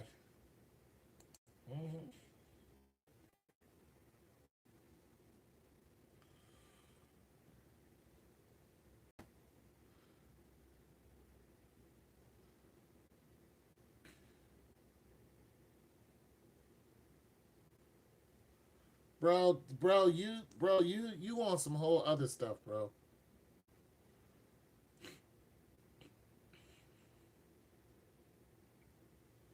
You on some whole other stuff, bro.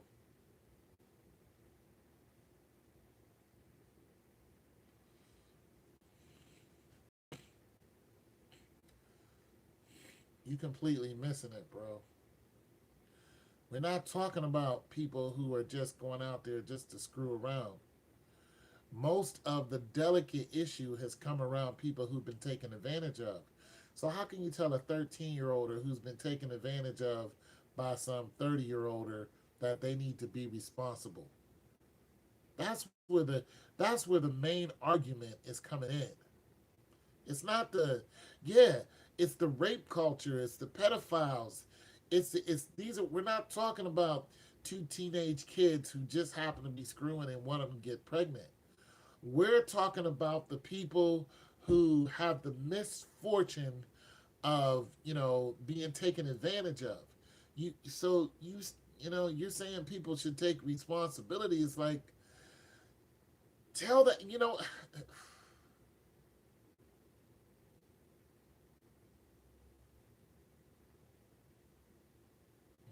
no.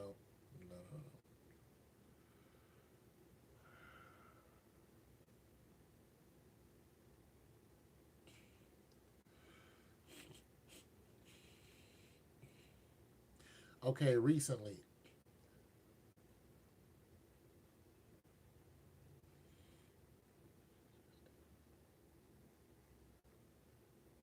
What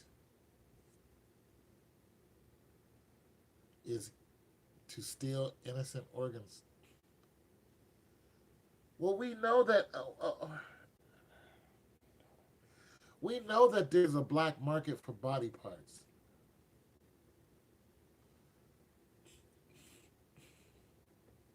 They can't. That's the point, Tammy. They can't. Yeah, yeah. We know there's a black market.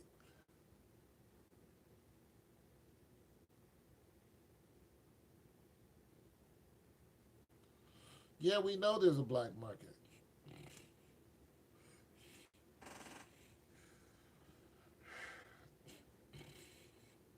See, you got to understand legislation, when they're making these laws, they consider all points. All right. Oh, okay. So let me say this. Let me say this. All right. Let me say this. I used to work with legislators. I used to work for the Ohio House of Representatives. I was a legislative aide for four different legislators, two on each side. All right, Democrats and Republicans. And when I was working with the Republicans, one of them was a committee chair. So, as a legislative aide, I had to take the minutes, which means when the meeting comes together, I have to call out all the names and then slam the gavel down, and then the meeting starts. I'm taking the minutes. When they have these meetings, they sit there and they give their insight for the constituents in each of their boroughs or counties. That's their job. They look at the statistics. They look at the statistics. It's gonna be a riot. Oh yeah. It's gonna be on. Yeah, it's wrong. So they look at the statistics of the constituents. All right. Sometimes they have polls. Sometimes they data mine and get this information from online. Sometimes they look at Facebook because Facebook gives away all of your information. But nonetheless, they get this information. They get this information, and when they get this information, then they bring it before the committee. Then the committee makes some type of the committee chair then goes ahead and submits that to the powers that be, and then the whole thing gets to start going on. So that's kind of the beginning of something being made. So when you're looking at the situation where the abortion law is now, they have taken in consideration the black market. They've taken in consideration the normal market. They've taken stem cell research. They've taken in the jail system. They've taken in the census, counting everyone who's coming in and out. They've taken in consideration Roe v. Wade. They've taken in consideration uh, uh, the statistics on rape, the underage pregnancies, high school pregnancies, and every statistic that goes along with pregnancy. They have those numbers. You know, the main argument comes into whether it comes in a couple parts. One of them is whether that child is alive or not. That's why they said 6 weeks, first heartbeat, that child's alive. So it's whether the child is alive or not, and whether the woman has been taken advantage of or not. Those are the caveats for the decision making on in most people's eyes.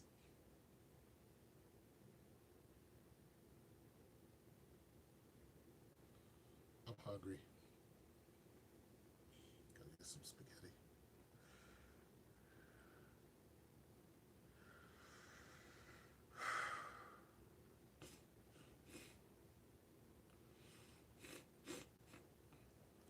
But see, you have the Me Too movement also. And what is the Me Too movement doing right now? Destroying the relationships.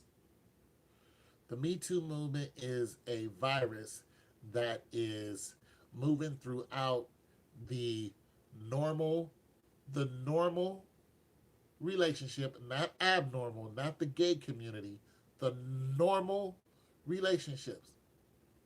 Okay, well, you guys are arguing. I'm going to get some spaghetti. I'll be right back.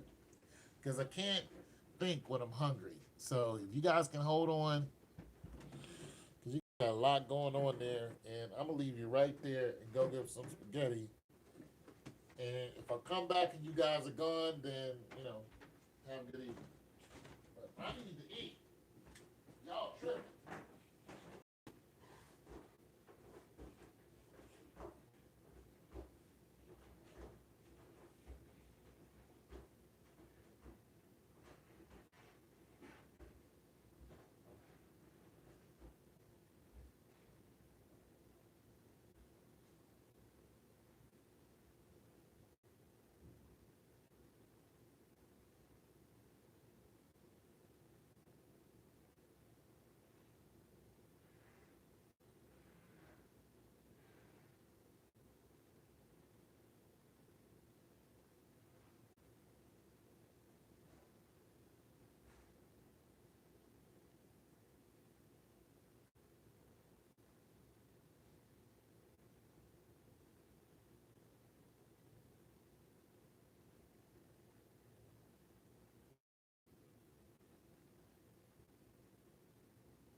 You guys still going at it? Huh? I lost most of you. That's cool. I've been talking for 2 hours anyway. Let's talk. You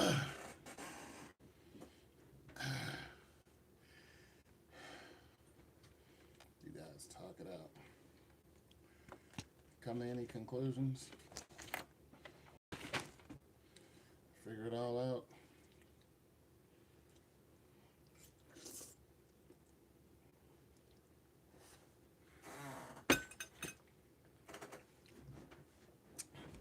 But I had to get some spaghetti.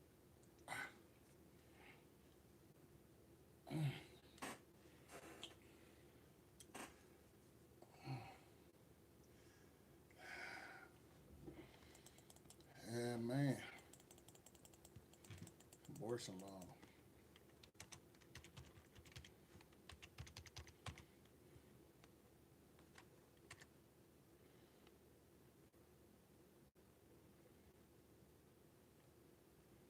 Oh, we got some new people in, huh?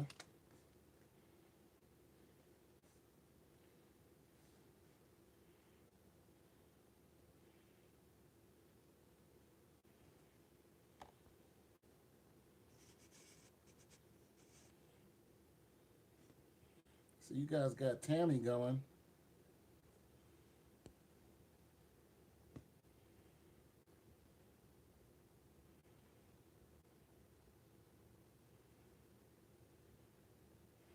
You guys got Tammy going. Tammy schooling you youngins.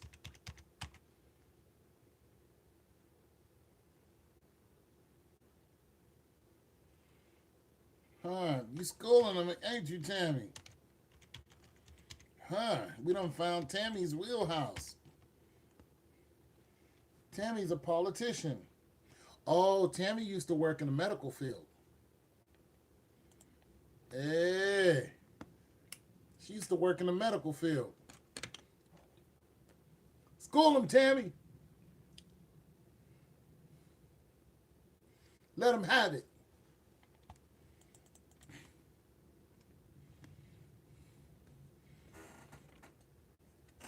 Tell them how it goes. Damn. Yeah, Tammy used to work in the medical field.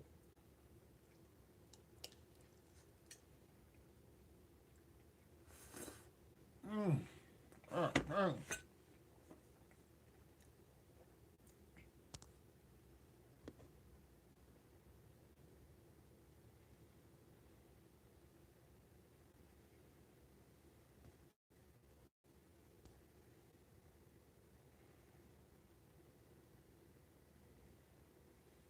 No, there's a statistics on whether it will be a baby or not.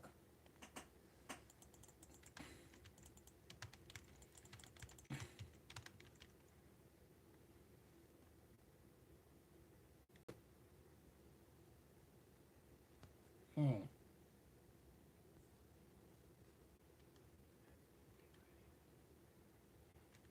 Look at you. See, we done found your wheelhouse. You're a bevy of knowledge, Tammy.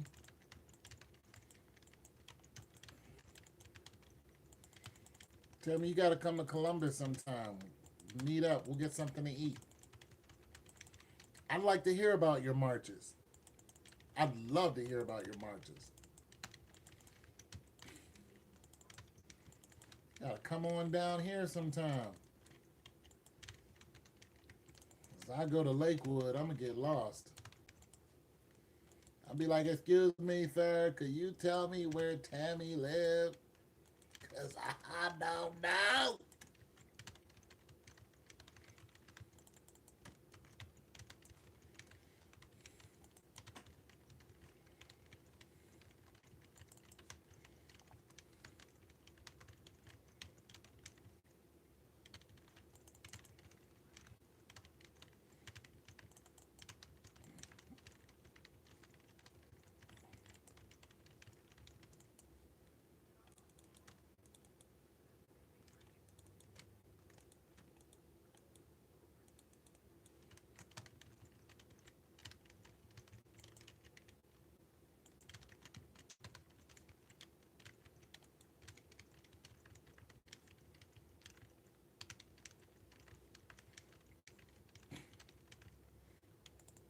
Civil rights.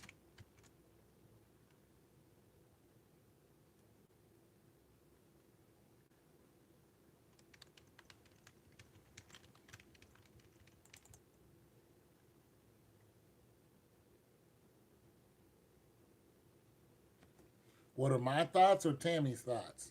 I'm interested in what Tammy got to say.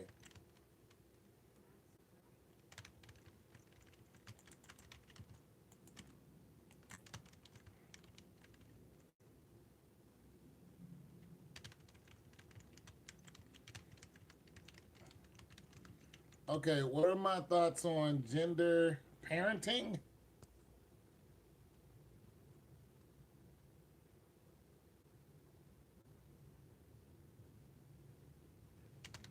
I think that's what you're trying to say. Or I'm just reading it wrong. I'm sorry if I'm reading it wrong. My bad. Uh, so if you're saying gender parenting, I truly believe that. Let me say this. I mean, let me be clear on the whole gender thing because let me just say this. I am not a I am not in favor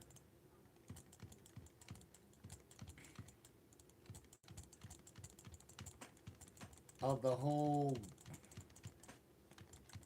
homosexuality movement. I'm not a proponent of the movement.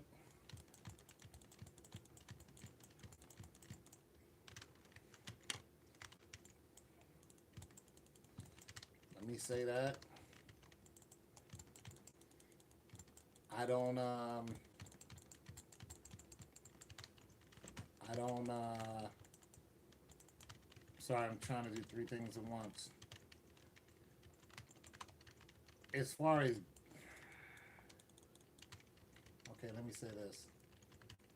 I think homosexuality is an abomination according to the Lord. And that's it, and that's all. However, it is a vast and fast moving and active culture. It's not going anywhere. It's not going anywhere.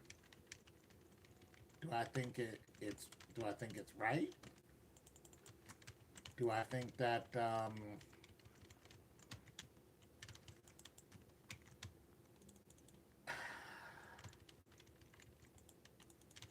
mean I don't necessarily I don't know because it's such a sticky subject, but it's here. It's here. It's not like it's not. I mean, it's here. We got to deal with it. It's here, and that's it, and that's all. It's here. What are you gonna do? It's in our face. It's here. The homosexuality movement is here. You know what I'm saying? That's it, and that's all. It's here.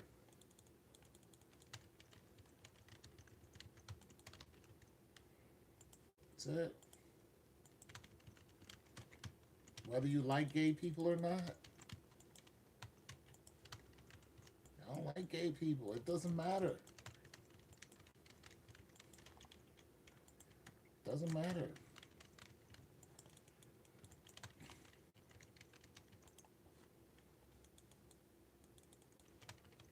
It doesn't matter now. One damn bit.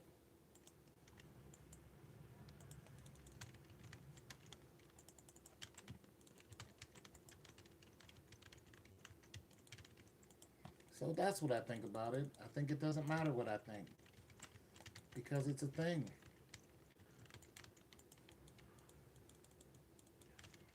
You know what I'm saying?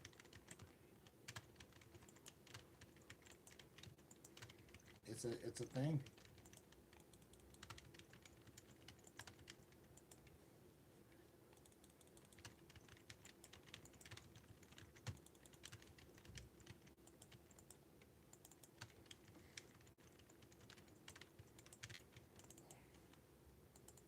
I don't agree with it. I don't like it. I think if someone, I think people need to.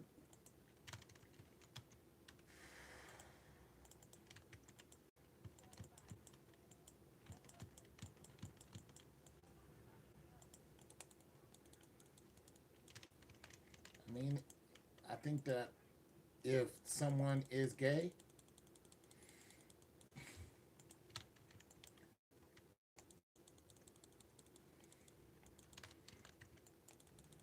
then even though our culture,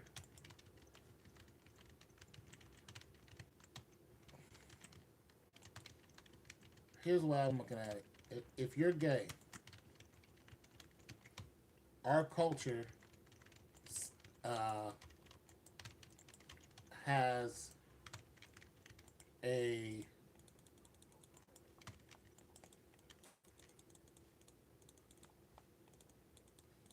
I would say stigma to kind of not like you. But here's the thing.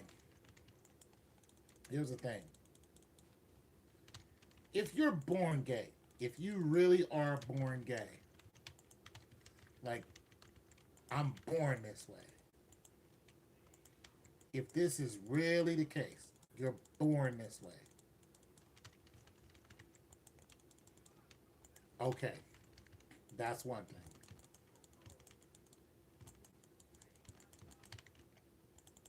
That's one thing. If you choose to be gay, whole different program. You know why? Now, some people are going to have issues with that. How do you choose to be? Gotta understand what I'm saying. If you choose to be a homosexual, and I can't read your replies because I'm doing something. You choose to be gay.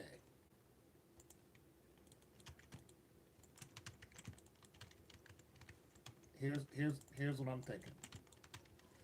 This is the life that you wanted. Because that's what a choice means. This is what you wanted. You choose to be gay.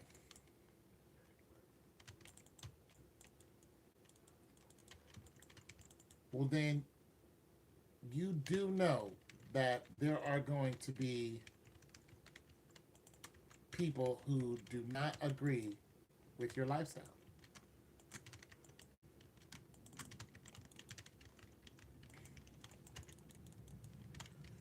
And that's just that.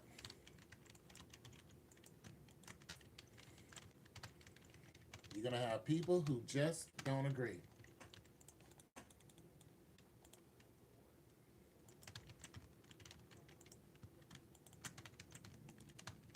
Now,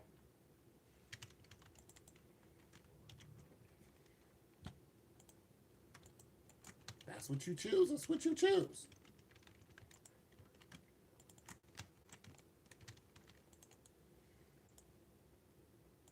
But if you were born that way,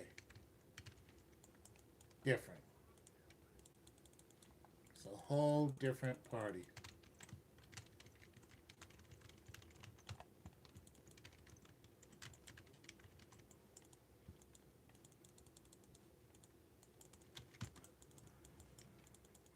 A whole different party.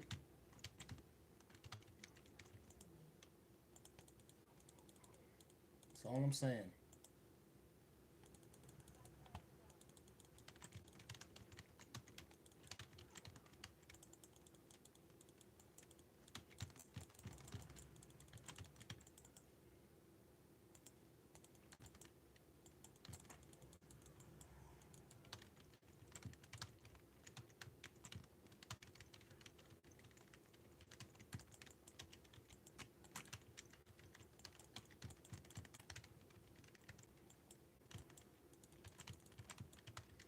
Just saying.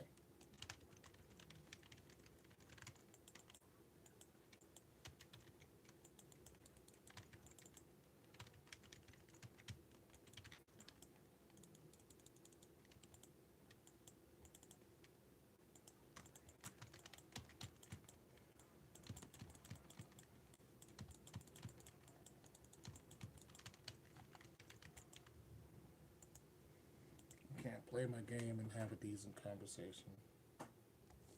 So, so you think you God?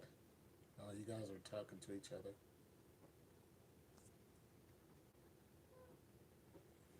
I don't choose to be born either, but I'm here just like you, right? Are you glad you are not dead? I'm pretty sure abortion kids would love to be alive. Yours is an alter ego mind. Yeah, if you choose to be gay, being that you know the way the world is, damn, that hurts. You know the way the world is. You make the choice, the conscious choice. I'm gonna be, you know what I wanna be? I wanna be oppressed today. I wanna be oppressed. I wanna be beat up. I wanna be castigated. Anarchy. I wanna be an outcast. That's what I wanna, and then start singing about it. This is what you want.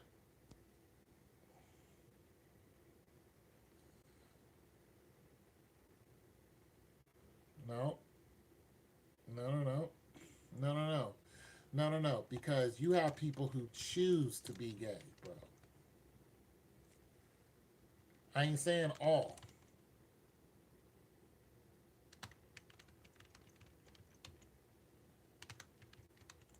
Oh, okay, well, Tammy's bowing out.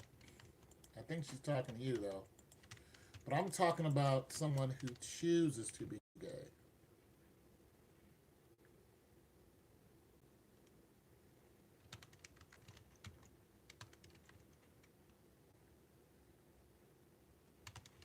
You know what I'm saying? So if that's the life that you choose, knowing how the world is, or how your world is, the country you live in, the status of gay people who, uh, you're around, you're aware. Oh no, my G.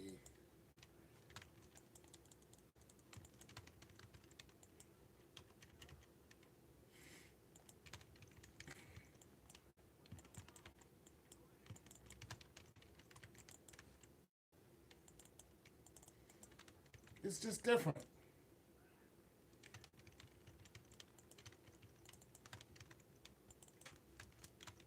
It's just a whole, it's a different atmosphere.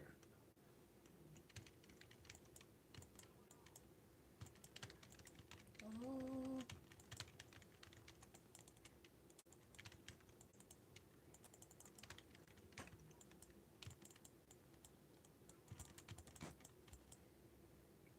it's what you choose.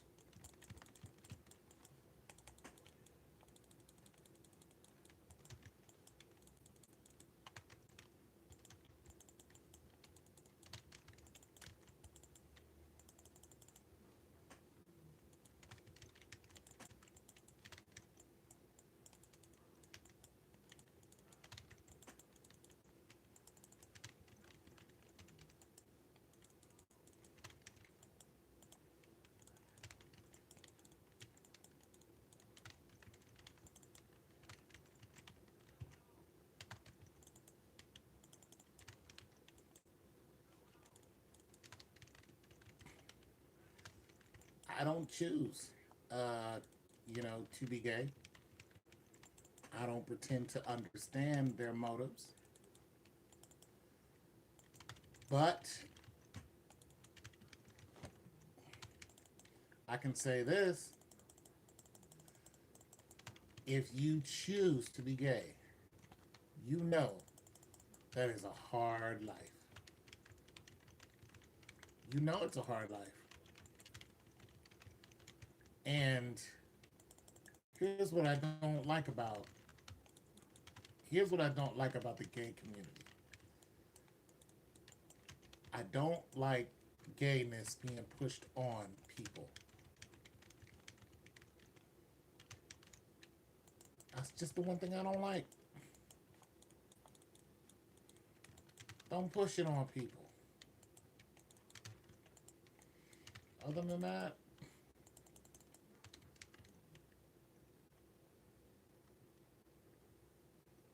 don't push it on people. I hope you guys aren't fighting because you know I'm not having that. You guys are not having a Tammy try me. I hope you guys are not attacking each other because if you are, we need to cut that out right now. You don't want to get in discussion about God with me. Oh, okay, that's fine. I will blow your conscience this mind. Oh, take him there. Also, 99, you are a non-extension of a human.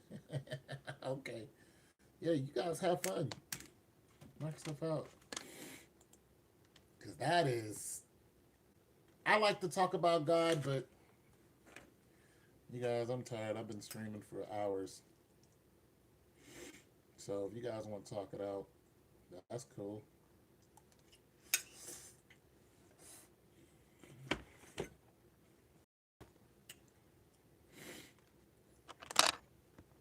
That is cool. I like being a space for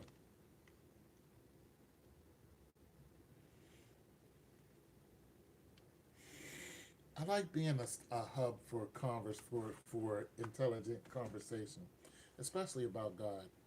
I believe people should get saved. Lord Jesus, the Christ King, hallelujah. Or Yahshua, Yah. Leave it. Religion is a sticky topic, so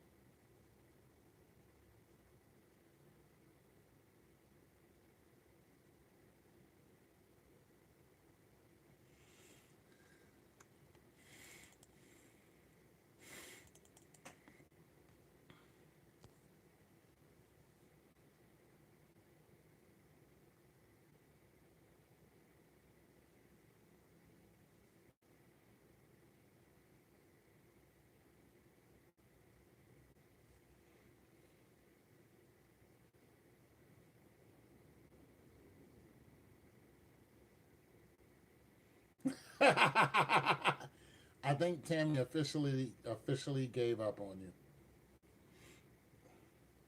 You're a hard person to talk to. But, Tammy is a experienced person who's done, she's got a lot of credibility. She's got a lot of knowledge. And, when you have a lot of knowledge, and you're trying to expound that, might not be, you know what I'm saying?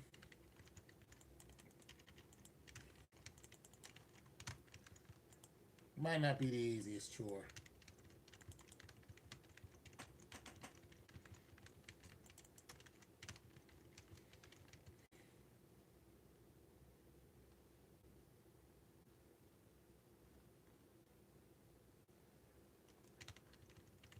No, no, no, no.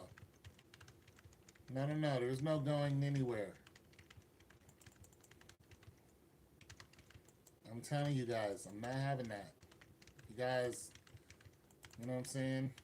And I know you might be old, you're older than me or whatever, but if we're gonna talk, let's talk. Let's, you know what I'm saying? Let's be intelligent.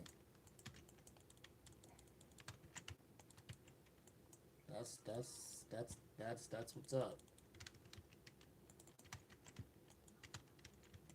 Intelligence. I'm not having the rigmarole. No, no rigmarole.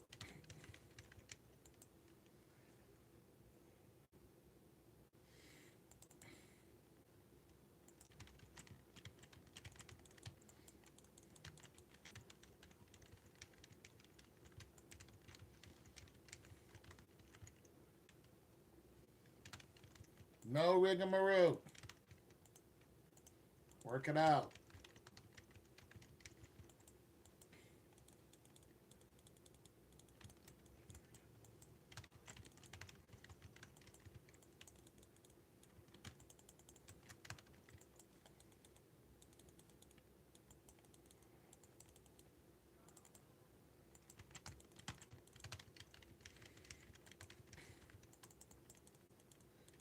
Well, I'm counting all my numbers between 0 and 1.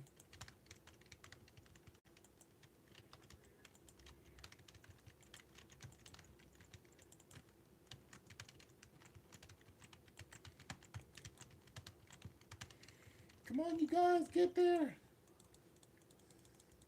Cool.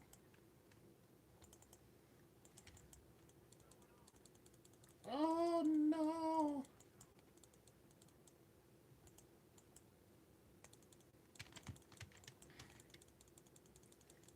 Yeah, bro, you lost. Yeah, you better blow that. You better blow that stack, Budinsky. Oh, I know you ain't coming down here with that. But I don't know what I don't know.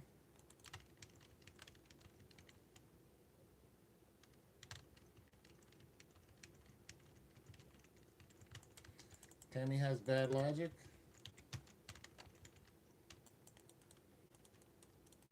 No?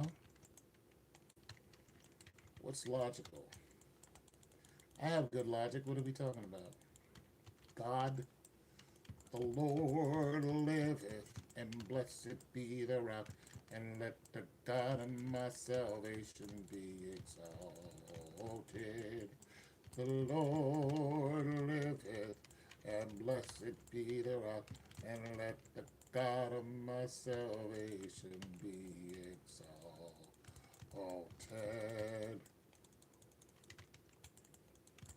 The Lord liveth, and blessed be the rock, and let the God of my salvation be exalted. The Lord liveth, and blessed be the rock, and let the God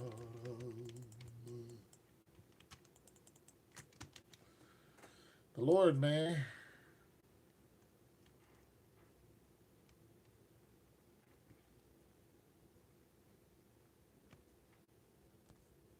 He's trying his knowledge of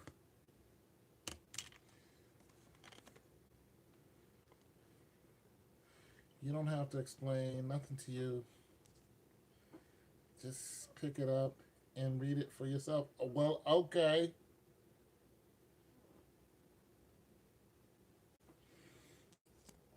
Well, sometimes you have to do.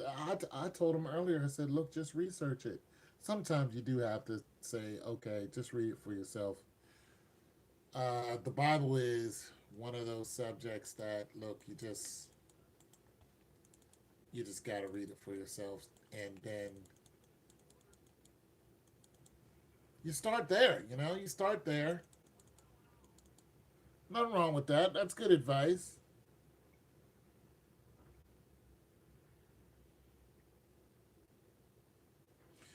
I don't know. He said he's a new subscriber. And I welcome all subs. So, uh, you know, he has some interesting questions. This is true, but it's very, very hard to explain things to him. So I gave up early.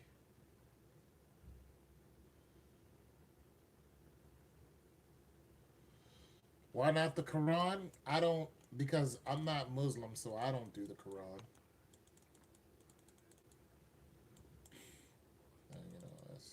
That's out.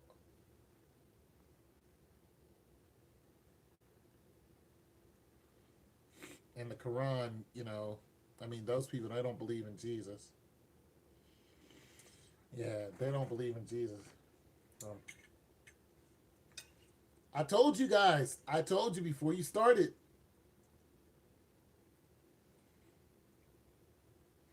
I told you before you started.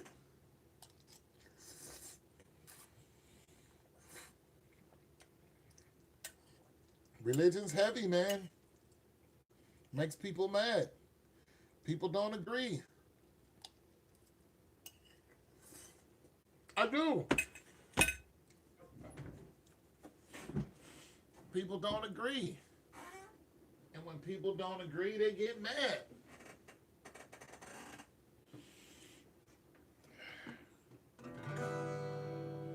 Needs tunes.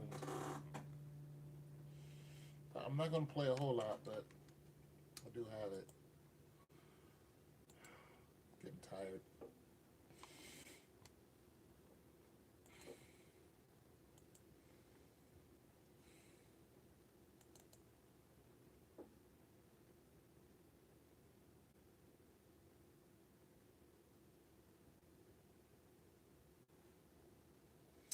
Evidence of things not seen, and I forgot what the description is.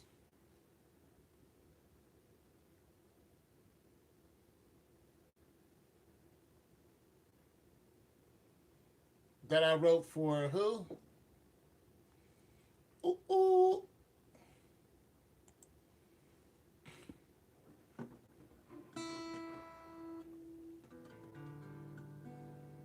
For my girlfriend. I don't have a girlfriend.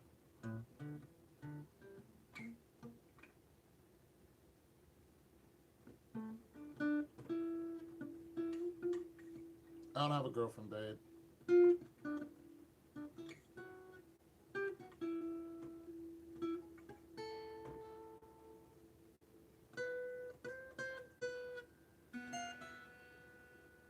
You know I don't have a girlfriend. You've been trying to hit on me since you got here. You thought I had a girlfriend, you wouldn't be trying to hit on me.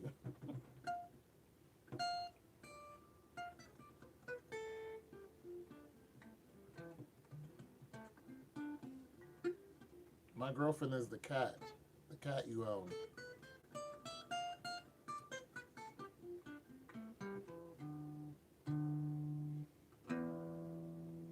My girlfriend's the cat.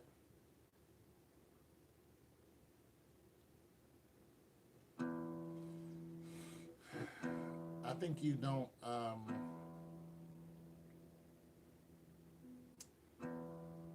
Well, I don't really know you. I mean, I know you from chatting it up, but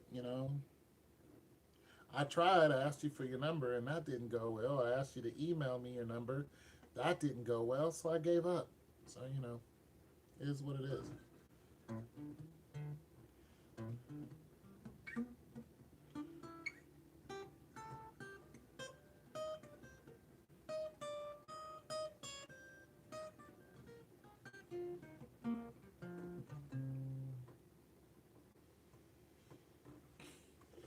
Well, you have a problem giving me your number, and you have a problem with emails. And so that's why I gave up. I was just too exhausted trying to,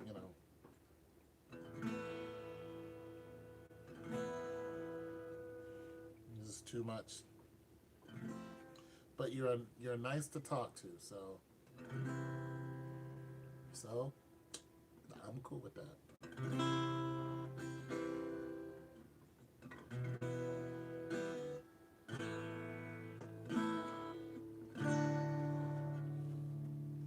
I'm okay with that. Talking it out.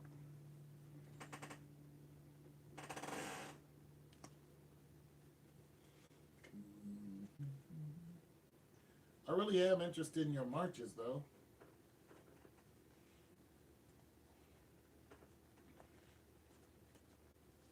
That's interesting. I do want to know about those.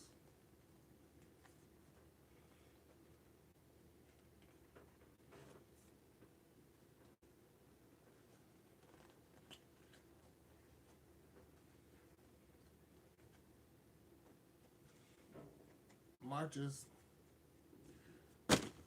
maybe one day when you figure out how to work the emails and send me your number, I'll call you and we'll meet up and we'll get something to eat and you can tell me all about your marches. I'm not playing with you. I know how to do that. I will give you my. Okay, well, I give you my number, but you said it didn't show on the screen. No, it didn't. And you kept asking me, was it on the screen? If it was on the screen, you would see a number on the screen. There's no number on the screen.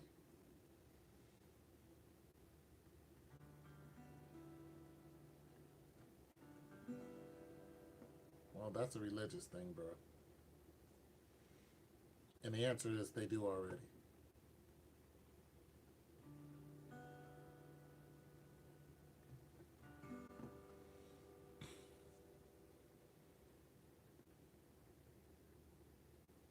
Yeah, if you put it on the screen, I could see it. I could see it, write it down, and erase it.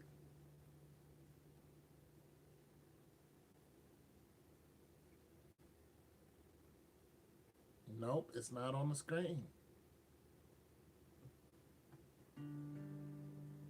And that's why I gave up. It's not here. There's no number here.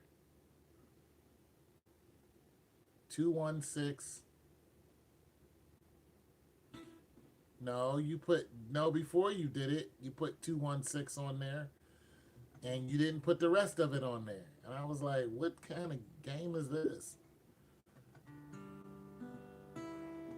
You put 216 on there and then, so I don't know. Get one of your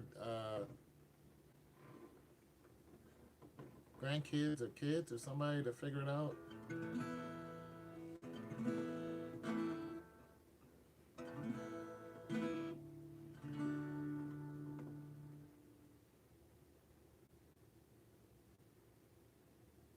Nope. Nope, no number. Sorry. Ask him, can he see it? I don't know how to say your name, dude. What is it? Alta something? No, no. Anyways.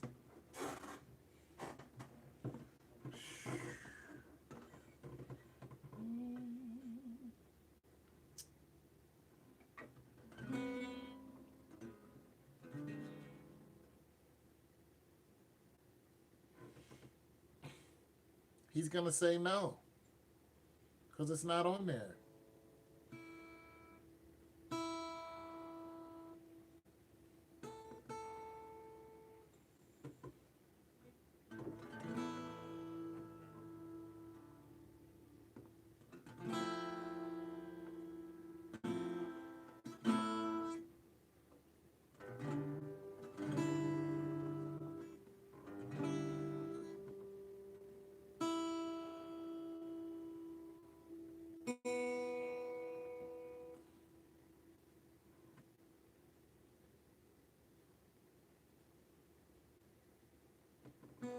It's not on there.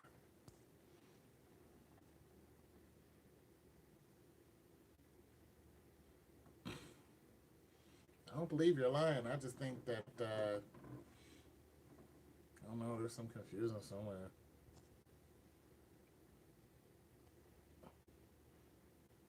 I'm not sure what it is. Man, well, it's not on there. I'm looking. I'll even put my glasses on to help you out.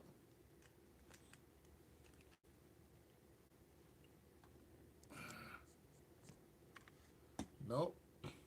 No. Nope. Nope. Nope. Nope. Not there. Not there. There's no numbers. I'm starting to believe that, something else is going on here.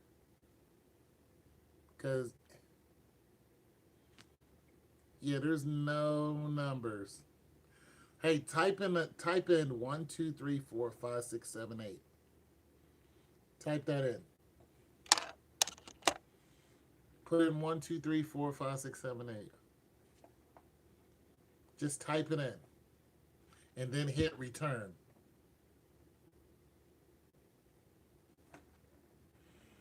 Mm.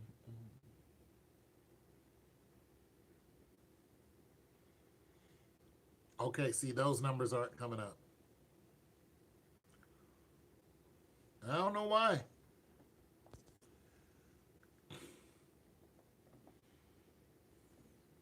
And I don't know why you can see them and I can't. No, they're not there. Okay, type in ABCD.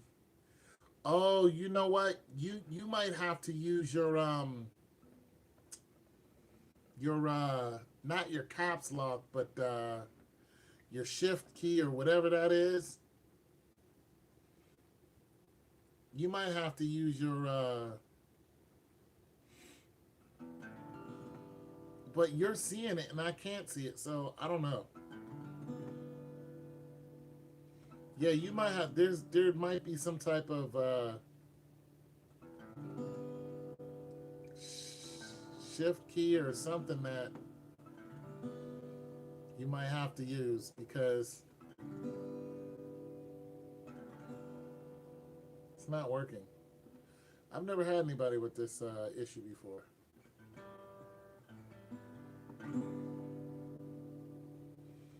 Oh, okay. There's a number. There it is. See? See? Now, I was like, okay. She's got a, All right, so let me write this down so you don't lose your marbles.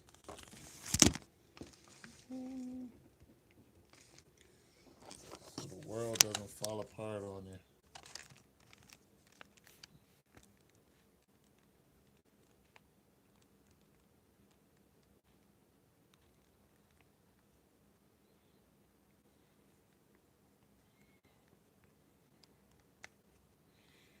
All right. All right. Okay. Well, let me erase this comment.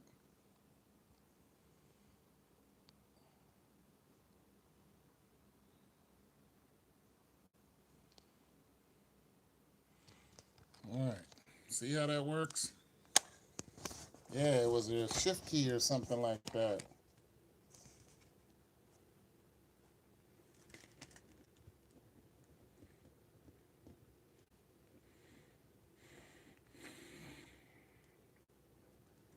Yeah, I'll give you a call. You know, because I really am interested in your. I'm interested in the marches and all that other stuff. And you don't live too far. You live 3 hours from me.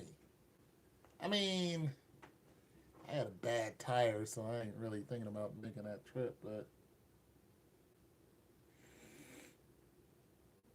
at least not right now.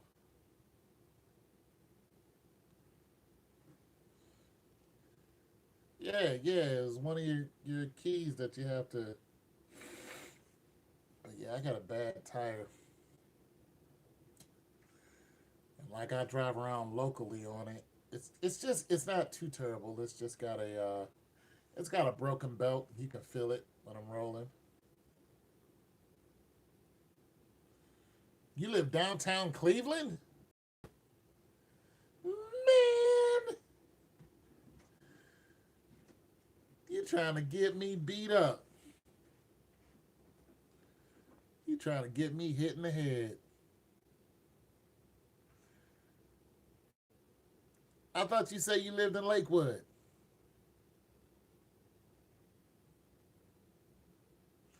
Oh,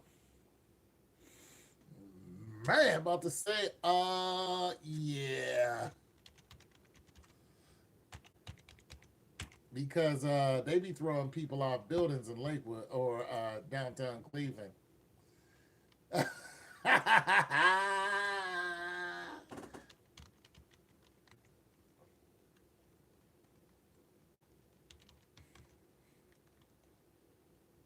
They be throwing people off buildings. Ooh, Cleveland don't play. Yeah, good old Lakewood. Mm-hmm. So you live up in the suburbs. Yeah, it's by the Great Lake. You live in the suburbs. Who you stay up there with? Three dogs and two cats? And some old dude?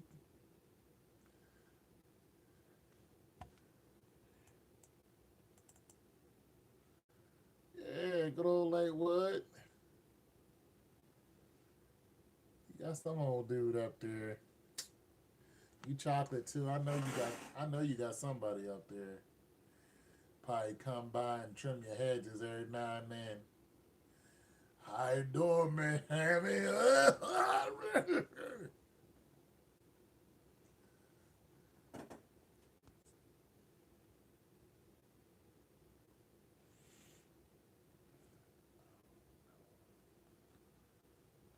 Oh, you live with your daughter.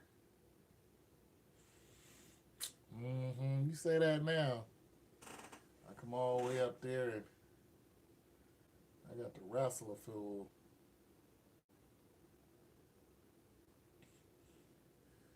I got to wrestle somebody just 'cause I come to see you. Y'all be setting people up.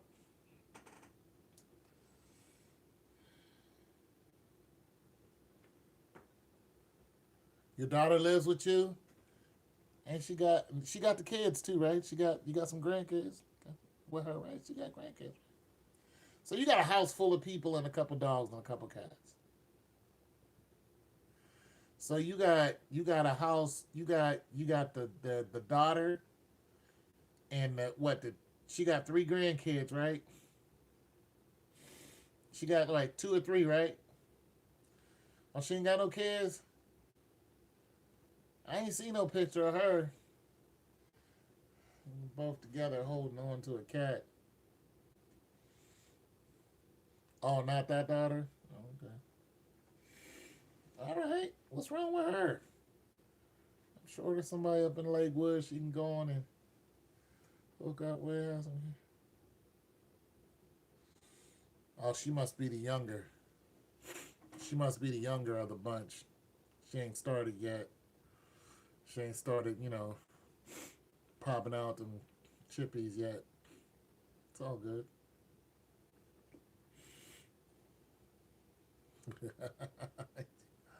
She ain't started. She ain't started yet. Started having them kids yet.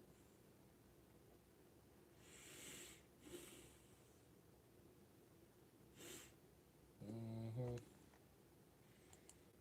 Tammy Holt out of Lakewood. Have me come up there and get beat up.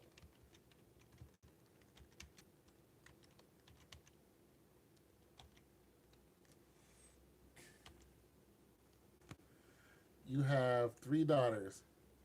She's not ready. She works all the time. Oh, okay. She works.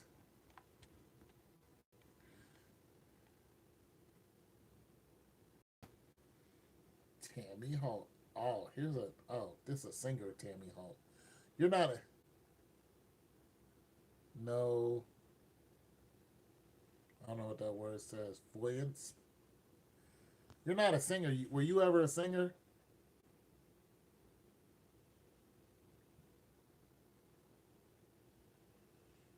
I will. I call you now. What am I talking about?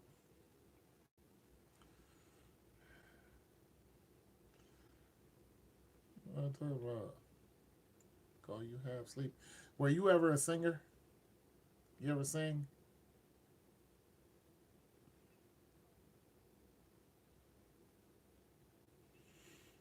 Does she have your same name?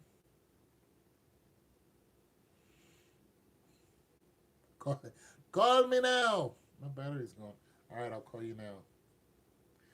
My battery's gonna give out on that stuff. All right, bye. I'll call you.